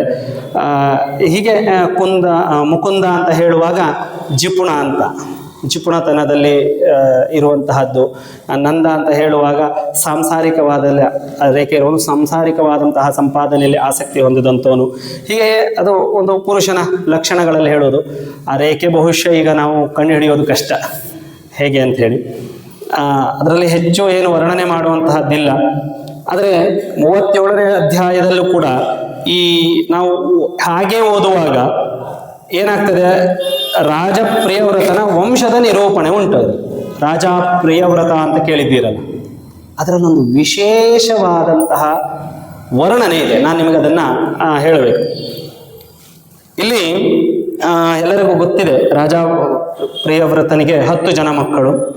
ಆ 10 ಜನ ಮಕ್ಕಳಲ್ಲಿ 2 ಜನ ಯಾರು ಅಂತ ಕೇಳಿದ್ರೆ ಮೇಧ ಮತ್ತು ಅಗ್ನಿಬಾಹು ಎನ್ನುವಂಥವರು ಯೋಗ ಪಾರಾಯಣರಾಗಿ, ಅಂದರೆ ಸದಾ ಭಗವಂತನ ಪಾರಾಯಣ ಅಥವಾ ಋಷಿತತ್ವದಲ್ಲಿ ಹೋಗಿ ಯಾವುದೇ ನಮಗೆ ರಾಜ್ಯ ಅಥವಾ ದೇಶ ಯಾವುದೂ ನಮಗೆ ಬೇಕಾಗಿಲ್ಲ ಅನ್ನುವಂಥವ್ರು. ಇನ್ನೊಂದು ಜಾತಿಸ್ಮರ ಅನ್ನುವಂಥವನು, ಹಿಂದಿನ ಒಂದು ಜನ್ಮದಲ್ಲಿ ಅವನೊಬ್ಬ ತುಂಬ ಆಧ್ಯಾತ್ಮಿಕವಾದಂತಹ ಗುರು ಪರಂಪರೆಯಲ್ಲಿರುವಂತಹವನು. ಅವನು ಕೂಡ ತುಂಬ ಸೌಭಾಗ್ಯಶಾಲಿಯಾಗಿರ್ತಾನೆ. ಯಾವುದೋ ಒಂದು ಸಣ್ಣ ತಪ್ಪಿಗಾಗಿ ಮತ್ತೆ ಮರುಜನ್ಮವನ್ನು ಪಡೆಯುವಂಥವನು. ಅವನು ಕೂಡ ತಪಸ್ಸನ್ನು ಆಚರಿಸಿಕೊಂಡು ಹೋಗ್ತಾನೆ. ಉಳಿದಂತಹ 7 ಜನ ಮಕ್ಕಳಿಗೆ ಈ ರಾಜಪ್ರಿಯವ್ರತ ಇಡೀ ಭೂಮಂಡಲವನ್ನು 7 ಖಂಡವಾಗಿ ಸಪ್ತನದಿಗಳ ಒಂದು ಏನು ಹೇಳ್ತೇವೆ ನಾವು ತೇಲುವಿಕೆಯಲ್ಲಿ ಅಥವಾ ಸಪ್ತ ಸಾಗರಗಳನ್ನು ಡಿವೈಡ್ ಮಾಡಿ ಕೊಡ್ತಾನೆ. ನಮ್ಮಲ್ಲಿ ಎಷ್ಟು ಕಾಂಟಿನೆಂಟ್ ಅಂತ ಹೇಳ್ತಾರೆ ಈಗ? 7 ಅಲ್ವಾ? 7 ಕಾಂಟಿನೆಂಟ್. ಹಿಂದೆ ಕೂಡ ಅದೇ ಅರ್ಥದಲ್ಲಿ ಈ ರಾಜ ಪ್ರಿಯವ್ರತನ ಕಥೆಯನ್ನು ಹೇಳಿದಂತ. ಉಳಿದಂತಹ 7 ಮಕ್ಕಳಿಗೆ 7 ಖಂಡವನ್ನು ಮಾಡಿ ಭೂಮಿಯನ್ನು ಕೊಡ್ತಾನೆ ಅಂತ. ಆ 7 ಖಂಡದಲ್ಲಿ ಹೇಳುವಾಗ ವಿಶೇಷವಾಗಿ 7 ಖಂಡಗಳು ಅಂತ ಹೇಳಿದ್ರೆ, ಈಗ ನಿಮಗೆ 7 ಖಂಡಗಳು ಯಾವ್ದು ಅಂತ ಬೇಕು. ಈಗ ನಾವು ಕಾಂಟಿನೆಂಟ್ ಅಂತ ಹೇಳುವಾಗ ಬೇರೆ ಬೇರೆ ಉಂಟಲ್ಲ, ಏಷ್ಯಾ ಕಾಂಟಿನೆಂಟ್, ಆಫ್ರಿಕನ್ ಕಾಂಟಿನೆಂಟ್ ಅಂತೆಲ್ಲ ನಾವು ಹೇಳ್ತೇವಲ್ಲ. ಹಿಂದೆ ಅದಕ್ಕೆಲ್ಲ ಒಂದೊಂದು ಹೆಸರುಗಳಿತ್ತು. ಏನಂತ ಕೇಳಿದ್ರೆ ಜಂಬೋ, ಪೃಕ್ಷ, ಶಾಲ್ಮಲ, ಕುಶ, ಕ್ರೌಂಚ, ಶಾಖ ಮತ್ತು ಪುಷ್ಕರ ಅಂತ. ಇದು ಸಪ್ತಖಂಡಗಳು. ಇದರಲ್ಲಿ 7 ಸಮುದ್ರ ಹೇಳ್ತಾನೆ. 7 ಸಮುದ್ರ ಏನು ಅಂತ ಕೇಳಿದ್ರೆ ಲವಣ, ಇಕ್ಷುಸ್ಸುರಗ್ರತ, ದಧಿ, ದುಗ್ಧ ಅಂತ, ಮತ್ತು ಜಲ. ಇದು 7 ಸಮುದ್ರ. ಇರ್ಲಿಕ್ಕೆ ಸಾಧ್ಯ ಉಂಟಾ ಅಂತ ನಾವು ಒಮ್ಮೆ ಯೋಚನೆ ಮಾಡ್ಬೇಕಲ್ವಾ. ಕಥೆಯನ್ನ ಕೇಳುವುದು ಸರಿ, ಕಥೆಯನ್ನ ಕೇಳುವುದು ಸರಿ. ಲವಣ ಅಂದ್ರೆ ಉಪ್ಪಿನ ಸಮುದ್ರ. ಉಪ್ಪಿನ ಸಮುದ್ರ ಉಂಟು, ಈಗಲೂ ಉಂಟು, ನಮ್ಮ ಕಣ್ಣಿಗೆ ಕಾಣಿಸ್ತಾ ಉಂಟು. ಇಕ್ಷು ಅಂತಂದ್ರೆ ಕಬ್ಬಿನ, ಶುಗರ್ ಕೇನ್. ಕಬ್ಬಿನ ಹಾಲಿನ ಸಮುದ್ರ ಇರ್ಲಿಕ್ಕೆ ಸಾಧ್ಯ ಉಂಟಾ? ಇದೆಯಾ? 3ನೇದು ಸುರ, ಮಧ್ಯ, ಇರ್ಲಿಕ್ಕೆ ಸಾಧ್ಯ ಉಂಟಾ? ಇದ್ದಿದ್ರೆ ಸಂತೋಷ ಪಡ್ತಿದ್ರೇನು ಜನ. ಇನ್ನೊಂದು ಘೃತ ಅಂದ್ರೆ ತುಪ್ಪ, ತುಪ್ಪದ ಸಮುದ್ರ. ದಧಿ ಅಂದ್ರೆ ಮೊಸರು, ಆಯ್ತಾ. ದುಗ್ಧ ಹಾಲು. ಜಲ ಅಂದ್ರೆ ನೀರು. ಇದು ನೀರು ಬರೀ ನೀರಲ್ಲ, ನಮ್ಮಲ್ಲಿರೋದು ಉಪ್ಪಿನ ನೀರು ಅಲ್ವಾ. ಹಾಗಾದ್ರೆ ಏನನ್ನ ಹೇಳಲಿಕ್ಕೆ ಹೊರಟಿದ್ದಾರೆ? ಈಗ ಪುರಾಣದಲ್ಲಿ ಇಷ್ಟೊತ್ತವರೆಗೆ ನಾನು ಹೇಳುವಾಗ ಇಷ್ಟು ವೈಜ್ಞಾನಿಕವಾಗಿ ಮಾತಾಡಿದಂತಹ ವ್ಯಾಸರು, ಗುಪ್ತ ಭಾಷೆಯಲ್ಲಿ ನಮಗೆ ವಿಜ್ಞಾನವನ್ನ ಹೇಳಲಿಕ್ಕೆ ಹೊರಟಂತಹ ವ್ಯಾಸರು, ಇದೆಂಥದೋ ಒಂದು ಹೇಳಿದಾಗೆ ಕಾಣಿಸೋದಿಲ್ವಾ? ಅಲ್ಲ, ಪ್ರಾಕ್ಟಿಕಲಿ ನಮಗಲ್ಲಿ ಇಲ್ಲಲ್ಲ ಅಲ್ವಾ. ನಾನು ಹಾಗೆ ಅದನ್ನೇ ಹೇಳಿದ್ದು, ಗರುಡ ಪುರಾಣ ಅಂತ ಹೇಳುವಾಗ ಮೊದಲು ನಮ್ಮ ಜೀವನ ಶೈಲಿಯನ್ನು ಸರಿಪಡಿಸಿಕೊಂಡಾಗ ಮಾತ್ರ ಆಧ್ಯಾತ್ಮಿಕತೆಗೆ ಹೋಗ್ಲಿಕ್ಕೆ ಸಾಧ್ಯ ಅಲ್ವಾ. ಒಂದು ಪಾತ್ರೆ ಶುದ್ಧವಾಗಿದ್ದರೆ ಮಾತ್ರ ಹಾಲು ಸರಿಯಾಗಿ ನಮಗೆ ಕಾಯಿಸ್ಲಿಕ್ಕೆ ಆಗ್ತದೆ. ನಮ್ಮಲ್ಲಿ ಸಪ್ತಚಕ್ರಗಳು ಅಂತ ಕೇಳಿದ್ದೀರಾ? ಧ್ಯಾನ ಕ್ರಿಯೆಯನ್ನು ಮಾಡೋರು. ಮೂಲಾಧಾರ ಚಕ್ರ, ಸ್ವಾಧಿಷ್ಠಾನ, ಮಣಿಪುರ ಎಲ್ಲ ಕೇಳಿದ್ದೀರಲ್ಲ, 7 ಚಕ್ರಗಳು ಅಂತ. ನಮ್ಮಲ್ಲಿ 7 ಗ್ರಂಥಿಗಳಿದೆ ಅಂತ ಕೇಳಿದ್ದೀರಾ? 7 ಗ್ರಂಥಿಗಳಿದೆ ಅಂತ. ಗ್ಲ್ಯಾಂಡ್ಸ್, 7 ಗ್ಲ್ಯಾಂಡ್ಸ್ ಅಲ್ವಾ. ಕೊಂಡಾಸ್ ಗ್ಲ್ಯಾಂಡ್, ಪ್ಯಾನ್ಕ್ರೀಸ್ ಗ್ಲ್ಯಾಂಡ್ ಕೇಳಿದ್ದೀರಾ? ಅಡರ್ನಲ್, ಪ್ಯಾರಾಥಾರಾಯ್ಡ್, ಥಾಯ್ರಾಯ್ಡ್, ಪಿಟ್ಯುಟರಿ ಗ್ಲ್ಯಾಂಡ್ ಮತ್ತು ಪಿನೈಲ್ ಅಂತ ಹೇಳಿ 7 ಗ್ಲ್ಯಾಂಡ್ಸ್ ಇದೆ. ಮನೆಗೆ ಹೋದ ಮೇಲೆ ಗೂಗಲ್ ಮಾಡಿ ನೋಡಿ, ಈ ಏನು 7 ಗ್ರಂಥಿಗಳಿದೆಯಲ್ಲ, ಈ 7 ಗ್ರಂಥಿಗಳಲ್ಲಿ ಉತ್ಪತ್ತಿಯಾಗುವಂತಹ ರಾಸಾಯನಿಕ ಕ್ರಿಯೆಗಳು ದಯವಿಟ್ಟು ಸರ್ಚ್ ಮಾಡಿ, ಏನು ಟೇಸ್ಟ್ ಬರ್ತದೆ ಅಂತೇಳಿ. ಅದಕ್ಕೆ ನಿಜವಾದಂತಹ ಸರಿಯಾದ ಟೇಸ್ಟ್ ಅಂತ ಇಲ್ಲ, ಆದರೆ ಒಂದು ಕಂಪ್ಯಾರಿಸನ್ನಲ್ಲಿ ಮಾಡುವಾಗ ಮೂಲಾಧಾರ ಚಕ್ರ ಅಂತ ನಾವೇನು ಹೇಳ್ತೇವಲ್ಲ, ಆ ಮೂಲಾಧಾರ ಚಕ್ರ ನಾಭಿಯ ಕೆಳಭಾಗದಲ್ಲಿ ಇರ್ತದೆ ಆಯ್ತಾ. ಗೊಂಡಾಸ್ ಗ್ಲ್ಯಾಂಡ್, ಮೂಲಾಧಾರ ಚಕ್ರ, ಅದು ಹೇಗಿರ್ತದೆ ಅಂತ ಬೇಕಾದ್ರೆ ಶೇಪನ್ನು ನೋಡಿ. ಹಾವು ತಲೆ ಕೆಳಗೆ ಮಾಡಿ ಮಲಗಿದ್ದಾಗ ಹೇಗೆ ಕಾಣಿಸ್ತದೆ ಹಾಗೆ ಕಾಣಿಸ್ತದೆ. ಅದಕ್ಕೆ ಒಡೆಯ ಮಹಾಗಣಪತಿ, ಮೂಲಾಧಾರ ಚಕ್ರ ಒಡೆಯ ಅಂತ ಹೇಳ್ತೇವಲ್ಲ, ಅದು ಜಾಗೃತವಾದಾಗ, ಮೂಲಾಧಾರ ಚಕ್ರ ಜಾಗೃತವಾದಾಗ ಮಾತ್ರ ಮನುಷ್ಯನು ವೈರಾಗ್ಯದಿಂದ ಹೊರಗೆ ಬಂದು ಸಾಂಸಾರಿಕ ಕ್ರಿಯೆಗೆ ಮುಂದಾಗಲಿಕ್ಕೆ ಸಾಧ್ಯ ಅಂತ. ಅದರಲ್ಲಿ ಉತ್ಪತ್ತಿಯಾಗುವ ರಾಸಾಯನಿಕ ಕ್ರಿಯೆಗಳು ಅಥವಾ ರಸಾಯನಗಳು ಉಪ್ಪಿನ ಅಂಶ ಹೊಂದಿದೆ. ಲವಣ ಸಮುದ್ರ ಸಿಕ್ತಲ್ಲ, ಚಕ್ರಗಳಲ್ಲೂ ಹೇಳೋದಕ್ಕೂ ಮೊದಲು ಆಕ್ಟಿವೇಟ್ ಆಗಬೇಕಾಗಿದ್ದು ಮೂಲಾಧಾರ ಅಲ್ವಾ ಅಲ್ವಾ. ಎರಡನೇದು ಪ್ಯಾಂಕ್ರೀಸ್ ಗ್ಲ್ಯಾಂಡ್. ಇಕ್ಷುಸಾಗರ, ಪ್ಯಾಂಕ್ರೀಸ್ ಎಲ್ಲಿರ್ತದೆ ಗೊತ್ತುಂಟಾ? ಪಿತ್ತಕೋಶದ ಕೆಳಭಾಗದಲ್ಲಿ ಇರ್ತದೆ. ಅದು ಹೆಚ್ಚು ಕ್ಯಾಲ್ಸಿಯಮನ್ನು ಉತ್ಪತ್ತಿ ಮಾಡುವಂತಹ ರಸಾಯನವನ್ನು ಕ್ರಿಯೇಟ್ ಮಾಡ್ತದೆ ಸೈನ್ಸ್ ಪ್ರಕಾರ. ಕ್ಯಾಲ್ಶಿಯಂ ಮಾತ್ರೆ ತೊಗೊಂಡಿದ್ದೀರಾ? ಸ್ವಲ್ಪ ಸಿಹಿ ಇರ್ತದೆ, ನೋಡಿದ್ದೀರಾ? ಅದನ್ನೇ ಅಲ್ವಾ ನಮ್ಮಲ್ಲಿ ಇಕ್ಷುಸಾಗರ ಅಂತ ಕರೆದದ್ದು. ಸ್ವಾದಿಷ್ಠಾನ ಸರಿಯಾ? ಚಕ್ರ. ಮೂರನೇದಾಗಿ ಸುರಾಪಾನ ಅಂತ ಹೇಳಿದ್ದಾರೆ. ಸುರಾಸಾಗರ. ಸಪ್ತಸಾಗರಗಳಲ್ಲಿ ಅಂದರೆ ಮಧುಸಾಗರ, ಮಧುವಿನ ಸಾಗರ ಅಂತ ಹೇಳಿ. ಅಡರ್ನಲ್ ಗ್ಲ್ಯಾಂಡ್, ಪಿತ್ತಕೋಶ. ಪಿತ್ತ ಆಗಿದೆ ಅಲ್ಲ ಎಲ್ಲರಿಗೂ? ಪಿತ್ತದ ತೇಗು ಬಂದಿದೆಯಾ? ಹಾಂ. ಹುಳಿಯ ಅಂಶ ಫೀಲ್ ಆಯ್ತಾ? ಸ್ವಲ್ಪ ಅಮಲಿನ ಅಂಶ ಉಂಟಲ್ವಾ? ಸಿಕ್ತಾ? ಮಧುಸಾಗರ. ಘೃತ ನಮಗೆ ಅಲ್ಲ, ಹಾಂ, ಘೃತಸಾಗರ ಬೇಕಲ್ಲ. ಪ್ಯಾರಾಥಾಯ್ಡ್, ಥೈರಾಯ್ಡ್. ಥೈರಾಯ್ಡ್ ಇಲ್ಲಿರ್ತದೆ, ಸ್ವಲ್ಪ ಮೇಲ್ಭಾಗ, ಈ ಭಾಗದಲ್ಲಿ ಥೈರಾಯ್ಡ್, ಪ್ಯಾರಾಥೈರಾಯ್ಡ್ ಅಂತ ಹೇಳಿ ಗ್ರಂಥಿ ಇದೆ. ಅದರಲ್ಲೂ ಕೂಡ ನೀವು ನೋಡುವಾಗ ಒಂಥರ ಈ ತುಪ್ಪದ ಹಾಗೆ ಇಳಿಯುವಂತಹ ರಸಗಳುಂಟು.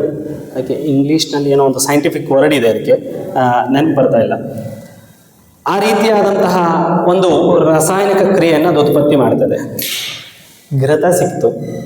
ಥೈರಾಯ್ಡ್ ಗ್ರಂಥಿ, ನೀವು ಇದು ಹೆಚ್ಚು ಕೇಳಿದ್ದೀರಿ. ಯಾರಾದರೂ ಥೈರಾಯ್ಡ್ ಟೆಸ್ಟ್ ಮಾಡಿಸ್ಕೊಂಡಿದ್ರೆ ಅಥವಾ ಆ ಲ್ಯಾಬ್ ಟೆಕ್ನಿಷಿಯನ್ಸ್ ಇದ್ದರೆ ಕೇಳಿ. ಆ ಥೈರಾಯ್ಡನ್ನು ಟೆಸ್ಟ್ ಮಾಡುವಾಗ ಅಥವಾ ಆ ಥೈರಾಯ್ಡನ್ನು ಅವರು ಟೆಸ್ಟ್ ಮಾಡಲಿಕ್ಕೆ ತೆಗೆದುಕೊಳ್ಳುವಾಗ ಅದು ಆ ಮೊಸರಿನ ಒಂದು, ನಾವು ಈ ಕಾಳು ಮೊಸರಲ್ಲಿ ಬರ್ತದಲ್ಲ, ಹಾಗಿರ್ತದೆ ಅದು. ಹಾಗಾಗಿ ನಮ್ಮಲ್ಲಿ ಅದನ್ನು ದಧಿ ಅಂತ ಕರೆದದ್ದು ಅಥವಾ ದಧಿಸಾಗರ ಅಂತ ಕರೆದದ್ದು. ನಂತರ ಹಾಗೆ ಪಿಟ್ಯುಟರಿ ಗ್ಲ್ಯಾಂಡ್ ಅಂತ ಹೇಳುವಾಗ ದುಗ್ಧ, ಹಾಲು. ಕ್ಷೀರಸಾಗರ. ಯಾರಿದ್ದಾರೆ ಕ್ಷೀರಸಾಗರದಲ್ಲಿ?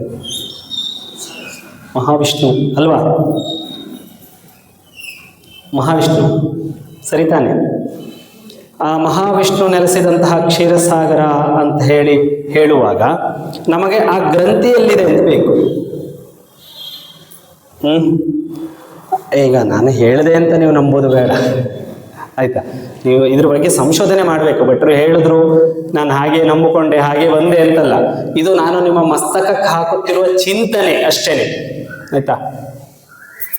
ಹೃದಯ ಭಾಗದಲ್ಲಿ ನಮಗೆ ಆ ಗ್ಲ್ಯಾಂಡ್ ನೋಡಲಿಕ್ಕೆ ಸಿಗ್ತದೆ. ಅದನ್ನು ಕ್ಷೀರಸಾಗರ ವಾಸಿ ಅಂತ ಶ್ರೀಮನ್ನಾರಾಯಣನನ್ನು ಕರಿತೇವೆ.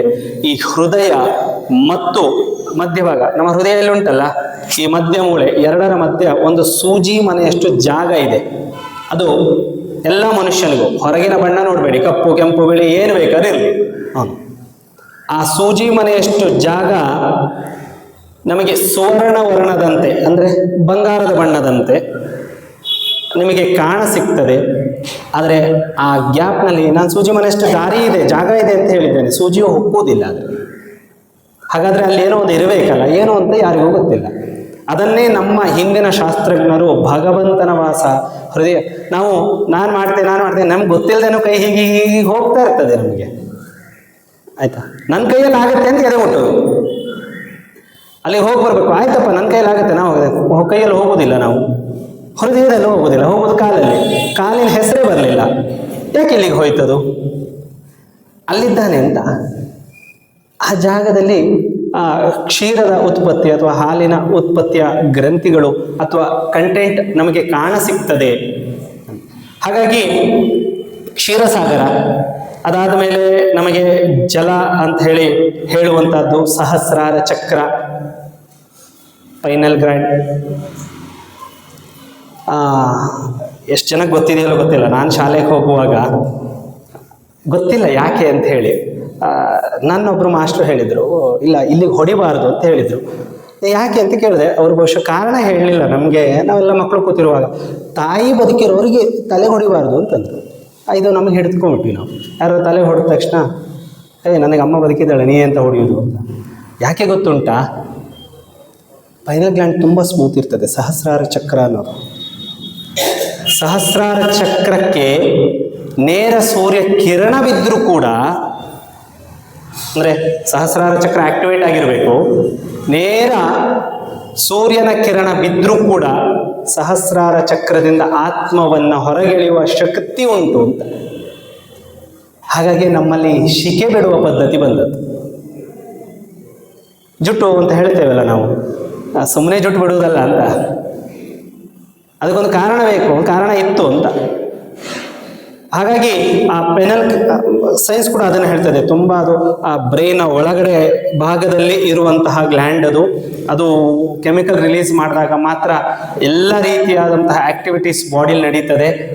ಹಾಗಾಗಿ ಬ್ರೈನ್ ಸರಿಯಾಗಿರಬೇಕು ಅಂದರೆ ಈ ಗ್ಲ್ಯಾಂಡ್ ಸರಿಯಾಗಿ ಕೆಲಸ ಮಾಡಬೇಕು ಅಂತೆಲ್ಲ ಸೈನ್ಸ್ ಅದನ್ನು ಎಕ್ಸ್ಪ್ಲೇನ್ ಮಾಡ್ತಾ ಹೋಗ್ತದೆ. ತುಂಬ ದೊಡ್ಡ ಅದಕ್ಕೆ ಸೈಂಟಿಫಿಕ್ ಕಾರಣಗಳೆಲ್ಲ ಹೇಳ್ತಾನೆ.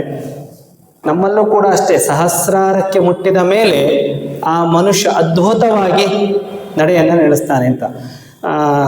ತಾಯಂದರು ಎಲ್ಲರೂ ಕೂಡ ಲಲಿತಾ ಸಹಸ್ರನಾಮವನ್ನು ಪಾರಾಯಣ ಮಾಡ್ತೀರಿ ಅಲ್ವಾ? ಸಹಸ್ರಾರಾಂಚ ಅದರಲ್ಲಿ ಬರ್ತದಲ್ಲ, ಸರಿ ನೆನ್ಪುಂಟು ಅಂತ ಆಯ್ತು.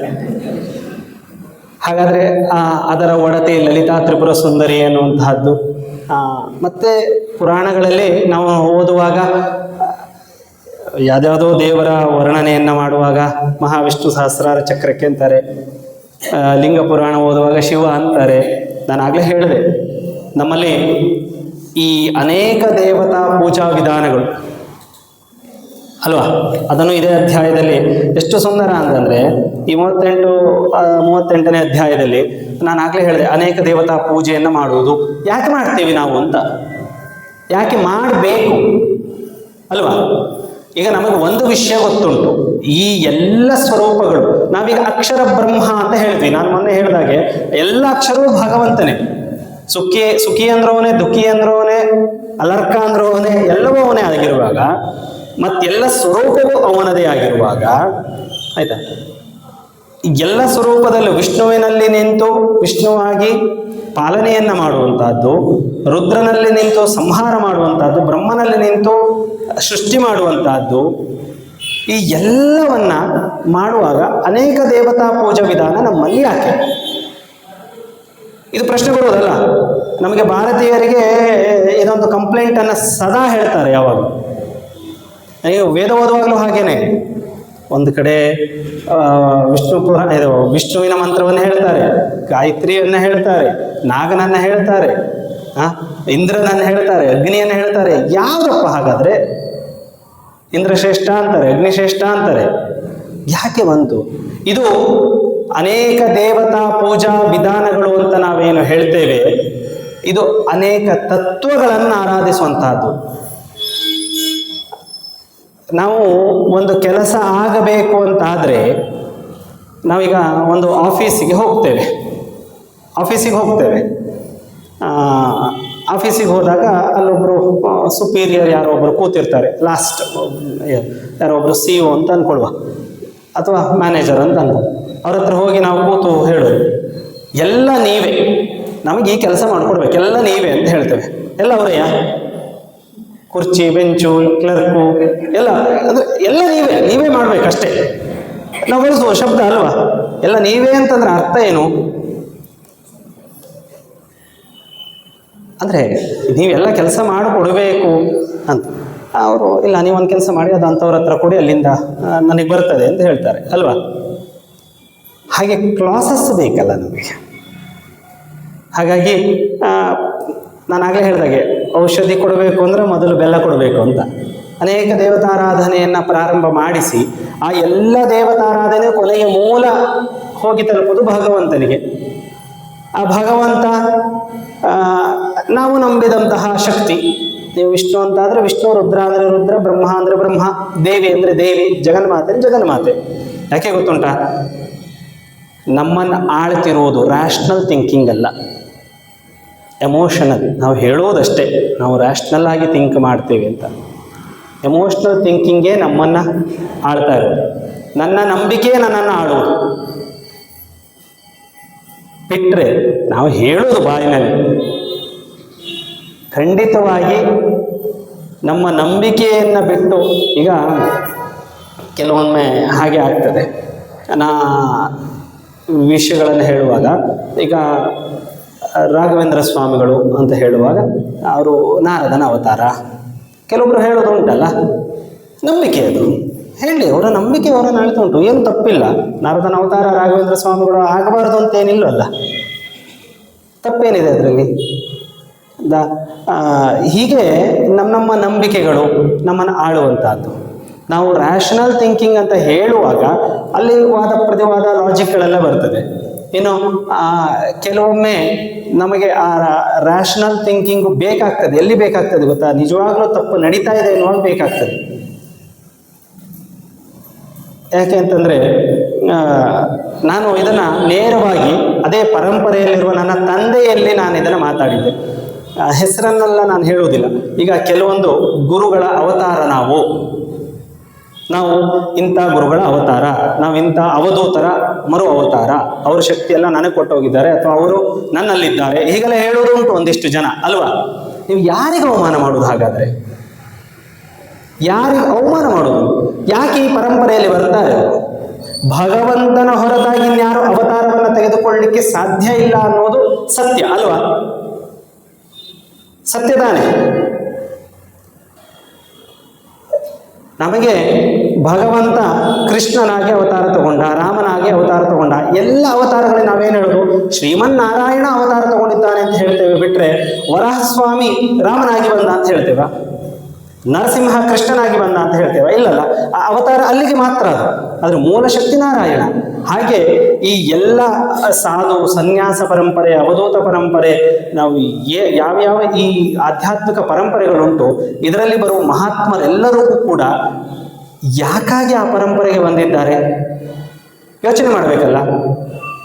ಪರಮ ಪವಿತ್ರವಾದಂತಹ ಮೋಕ್ಷವನ್ನು ಪಡಿಬೇಕು ಅಂತಲ್ವಾ? ಹಾಗೆ ಮೋಕ್ಷವನ್ನು ಪಡಿಬೇಕು ಅಂತ ಬಂದಂತಹ ಆ ಒಂದು ಸುಂದರವಾದ ಜೀವ, ಆಧ್ಯಾತ್ಮಿಕ ಜೀವ, ಪುಣ್ಯ ಜೀವ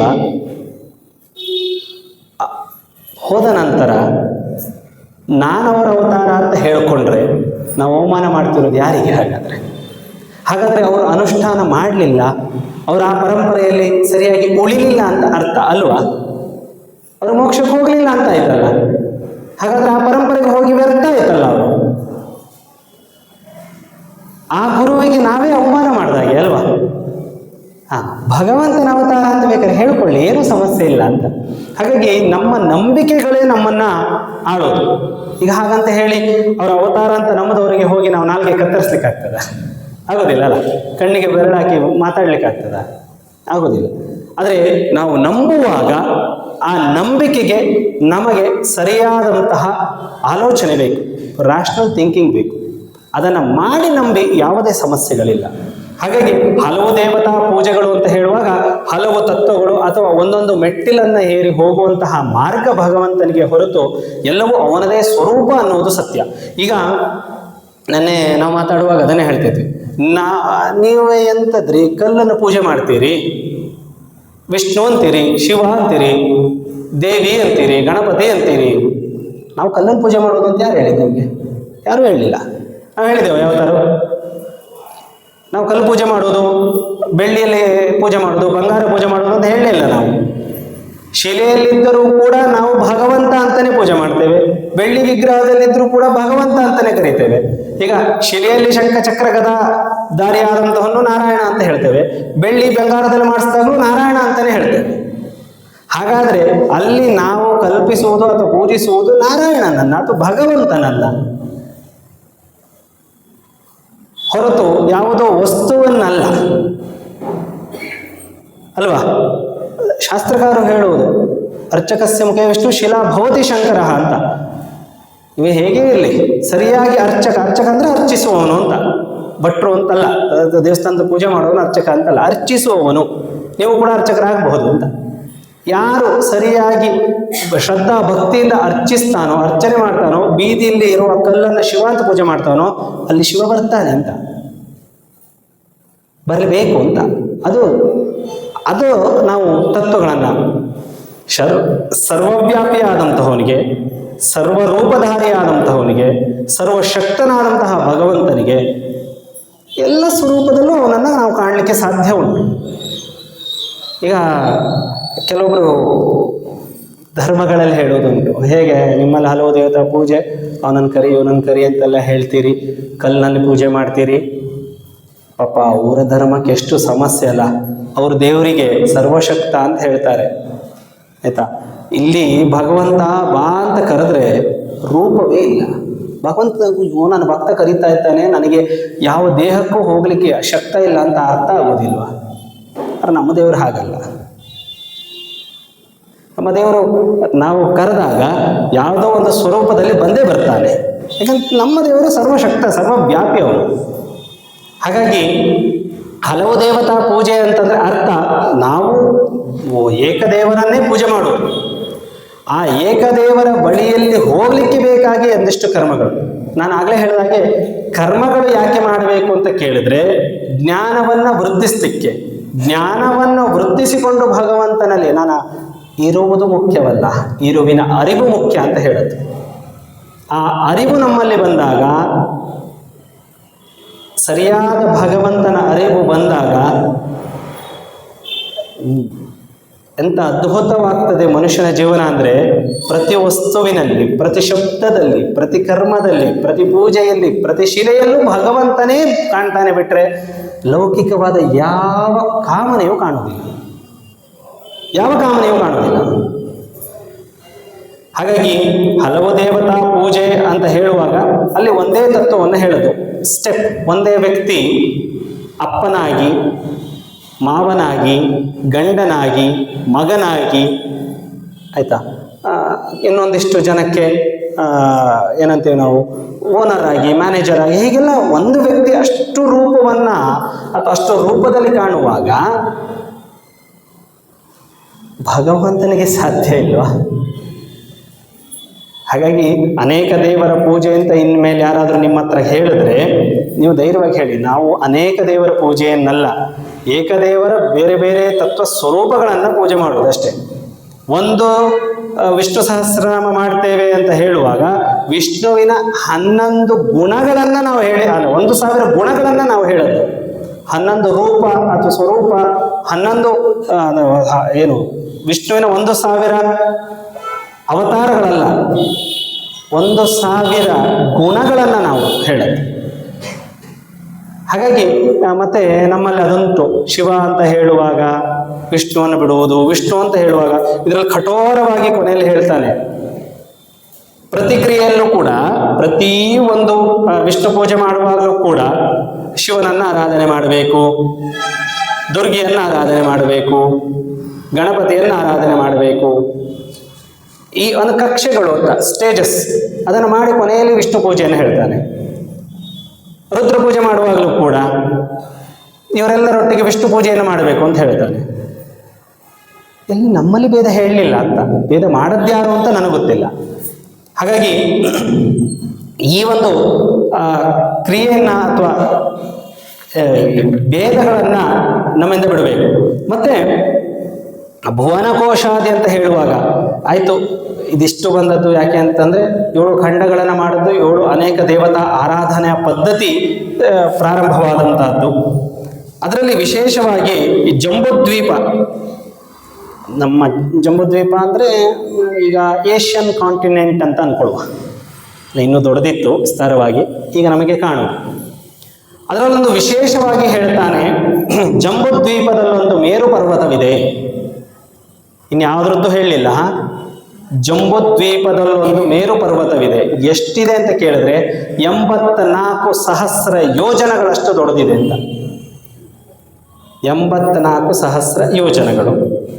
ಆ 84,000 ಯೋಜನಗಳ ಮೇರು ಪರ್ವತದಲ್ಲಿ 16,000 ಯೋಜನ ಪೃಥ್ವಿಯ ಕೆಳಭಾಗದಲ್ಲಿ ಒಳಗಿದೆ ಅಂತ. ಒಳಗಿದೆ. ಇನ್ನು ಭೂಮಿಯ ಒಳಗೆ ಇರುವಂಥ ಅಥವಾ ಭೂಮಿಯಾಗಿ ಕಾಣುವುದು ಅಂತ, ಫ್ಲ್ಯಾಟ್ ಸರ್ಫೇಸ್. ಅದರ ನಂತರ 32,000 ಶಿಖರ ಭಾಗ, ಮೇಲ್ಭಾಗ ಅಂತ ಹೇಳ್ತೇವಲ್ಲ, ಭೂಮಿಯ ಮೇಲೆ ಒಂದು ಭಾಗ ಇರಬೇಕಲ್ಲ, ಅಲ್ಲಿ 32,000 ಯೋಜನ ಉಂಟು ಅಂತ ಉಳಿದದ್ದು. 32,000 ಶಿಖರದ ಯೋಜನಗಳು. ಇದರಲ್ಲಿ ಮತ್ತೆ ಡಿವೈಡ್ ಆಗ್ತದೆ, ನಾನು ಹೇಳ್ತೇನೆ ಹೇಗೆ ಅಂತ. ಆಮೇಲೆ ನೀವು ಕ್ಯಾಲ್ಕುಲೇಷನ್ ಮಾಡಿ, ಆಯಿತಾ? ನಾನು ಕ್ಯಾಲ್ಕುಲೇಷನ್ ಮೊದಲೇ ನಿಮಗೆ ಕೊಟ್ಟಿರ್ತೇನೆ. ಆ 32,000 ಯೋಜನ ಇರುವಂತಹ ಶಿಖರದ ಅಧೋಭಾಗ ಅಂದರೆ ಹಾಂ, ಆಯಿತಾ? ಅಧೋಭಾಗ ಎಷ್ಟುಂಟು ಅಂತ ಕೇಳಿದ್ರೆ 16,000 ಯೋಜನ. ಶಿಖರದ ಕೆಳಭಾಗ ಅಂತ ನಾವು ಫ್ಲ್ಯಾಟ್ ಸರ್ಫೇಸ್ ಅಂತ ಹೇಳಿದ್ವಿ. ಹೀಗೆ ಇರುವುದು. ಇದು ಭೂಮಿಯ ಕೆಳಭಾಗ, ಇದು ಶಿಖರದ ಭಾಗ, ಶಿಖರದ ಅಧೋಭಾಗ. ಇದೆಷ್ಟುಂಟು ಅಂದರೆ 16,000 ಯೋಜನ. ಈಗ ಈ 16,000 ಯೋಜನವನ್ನು ಒಂದು ಯೋಜನಕ್ಕೆ 5 ಮೈಲಿಯಂತೆ ಲೆಕ್ಕಾಚಾರವನ್ನು ಮಾಡಿ ಆಮೇಲೆ ಈಗಿನ ಏಷ್ಯಾ ಖಂಡದ ಸ್ಕ್ವಯರ್ ಕಿಲೋಮೀಟರ್ಸ್ ಲೆಕ್ಕಾಚಾರ ಮಾಡಿ. ಒಂದು 2 ಕಿಲೋಮೀಟರ್ ವ್ಯತ್ಯಾಸ ಬರ್ಬೋದು ಅಷ್ಟೇ. ಅಷ್ಟೆಲ್ಲ ಅಳತೆ ಮಾಡಿದವರು ಯಾರು? ಅಲ್ಲ, ವ್ಯಾಸರು ಬರೆಯುವಾಗ ಅಳತೆ ಮಾಡಿಕೊಟ್ಟವ್ರು ಯಾರು ಅವರಿಗೆ ಅಂತ? 4,44,000 ಸ್ಕ್ವಯರ್ ಮೈಲ್ಸ್ ಬರ್ತದೆ ಉತ್ತರ. ಅಲ್ಲ, ಕ್ಯಾಲ್ಕುಲೇಷನ್ ಆಮೇಲೆ ನೀವು ಮಾಡಿ. ನಾನು ನಿಮಗೆ ರೆಡಿ ಉತ್ತರ ಕೊಟ್ಟಿದ್ದೇನೆ. ಗೂಗಲ್ನಲ್ಲೂ ಕೂಡ ಒಂದು 2-3 ಕಿಲೋಮೀಟರ್ ವ್ಯತ್ಯಾಸ ಉಂಟು, ಮೈಲಿಗಳ ವ್ಯತ್ಯಾಸ ಉಂಟು ಅಷ್ಟೇ. ಆ ರೀತಿಯಾದಂತಹ ಇದೆಲ್ಲ ವಿಸ್ಮಯ ಅನಿಸ್ತದೆ. ನಾವೆಲ್ಲೋ ಹೋಗಬೇಕು, ಮಾಡಬೇಕು, ನಮ್ಮ ಪುರಾಣದಲ್ಲಿ ಏನು ಹೇಳ್ತಾನೆ ಕಟ್ಟುಕತೆ ಅಂತ ಹೇಳೋರಿಗೆ ಇಷ್ಟು ಸೈಂಟಿಫಿಕ್ ರಿಸರ್ಚ್ ಯಾರು ಕೊಡ್ಲಿಕ್ಕೆ ಸಾಧ್ಯ ಉಂಟಾ? ನಾನು ಹೇಳ್ತಾ ಇರೋದು 5,000 ವರ್ಷದ ಹಿಂದೆ ಹೇಳಿದ ಲೆಕ್ಕಾಚಾರ, ಮೊನ್ನೆ ಹೇಳಿದ ಲೆಕ್ಕಾಚಾರಗಳಲ್ಲ.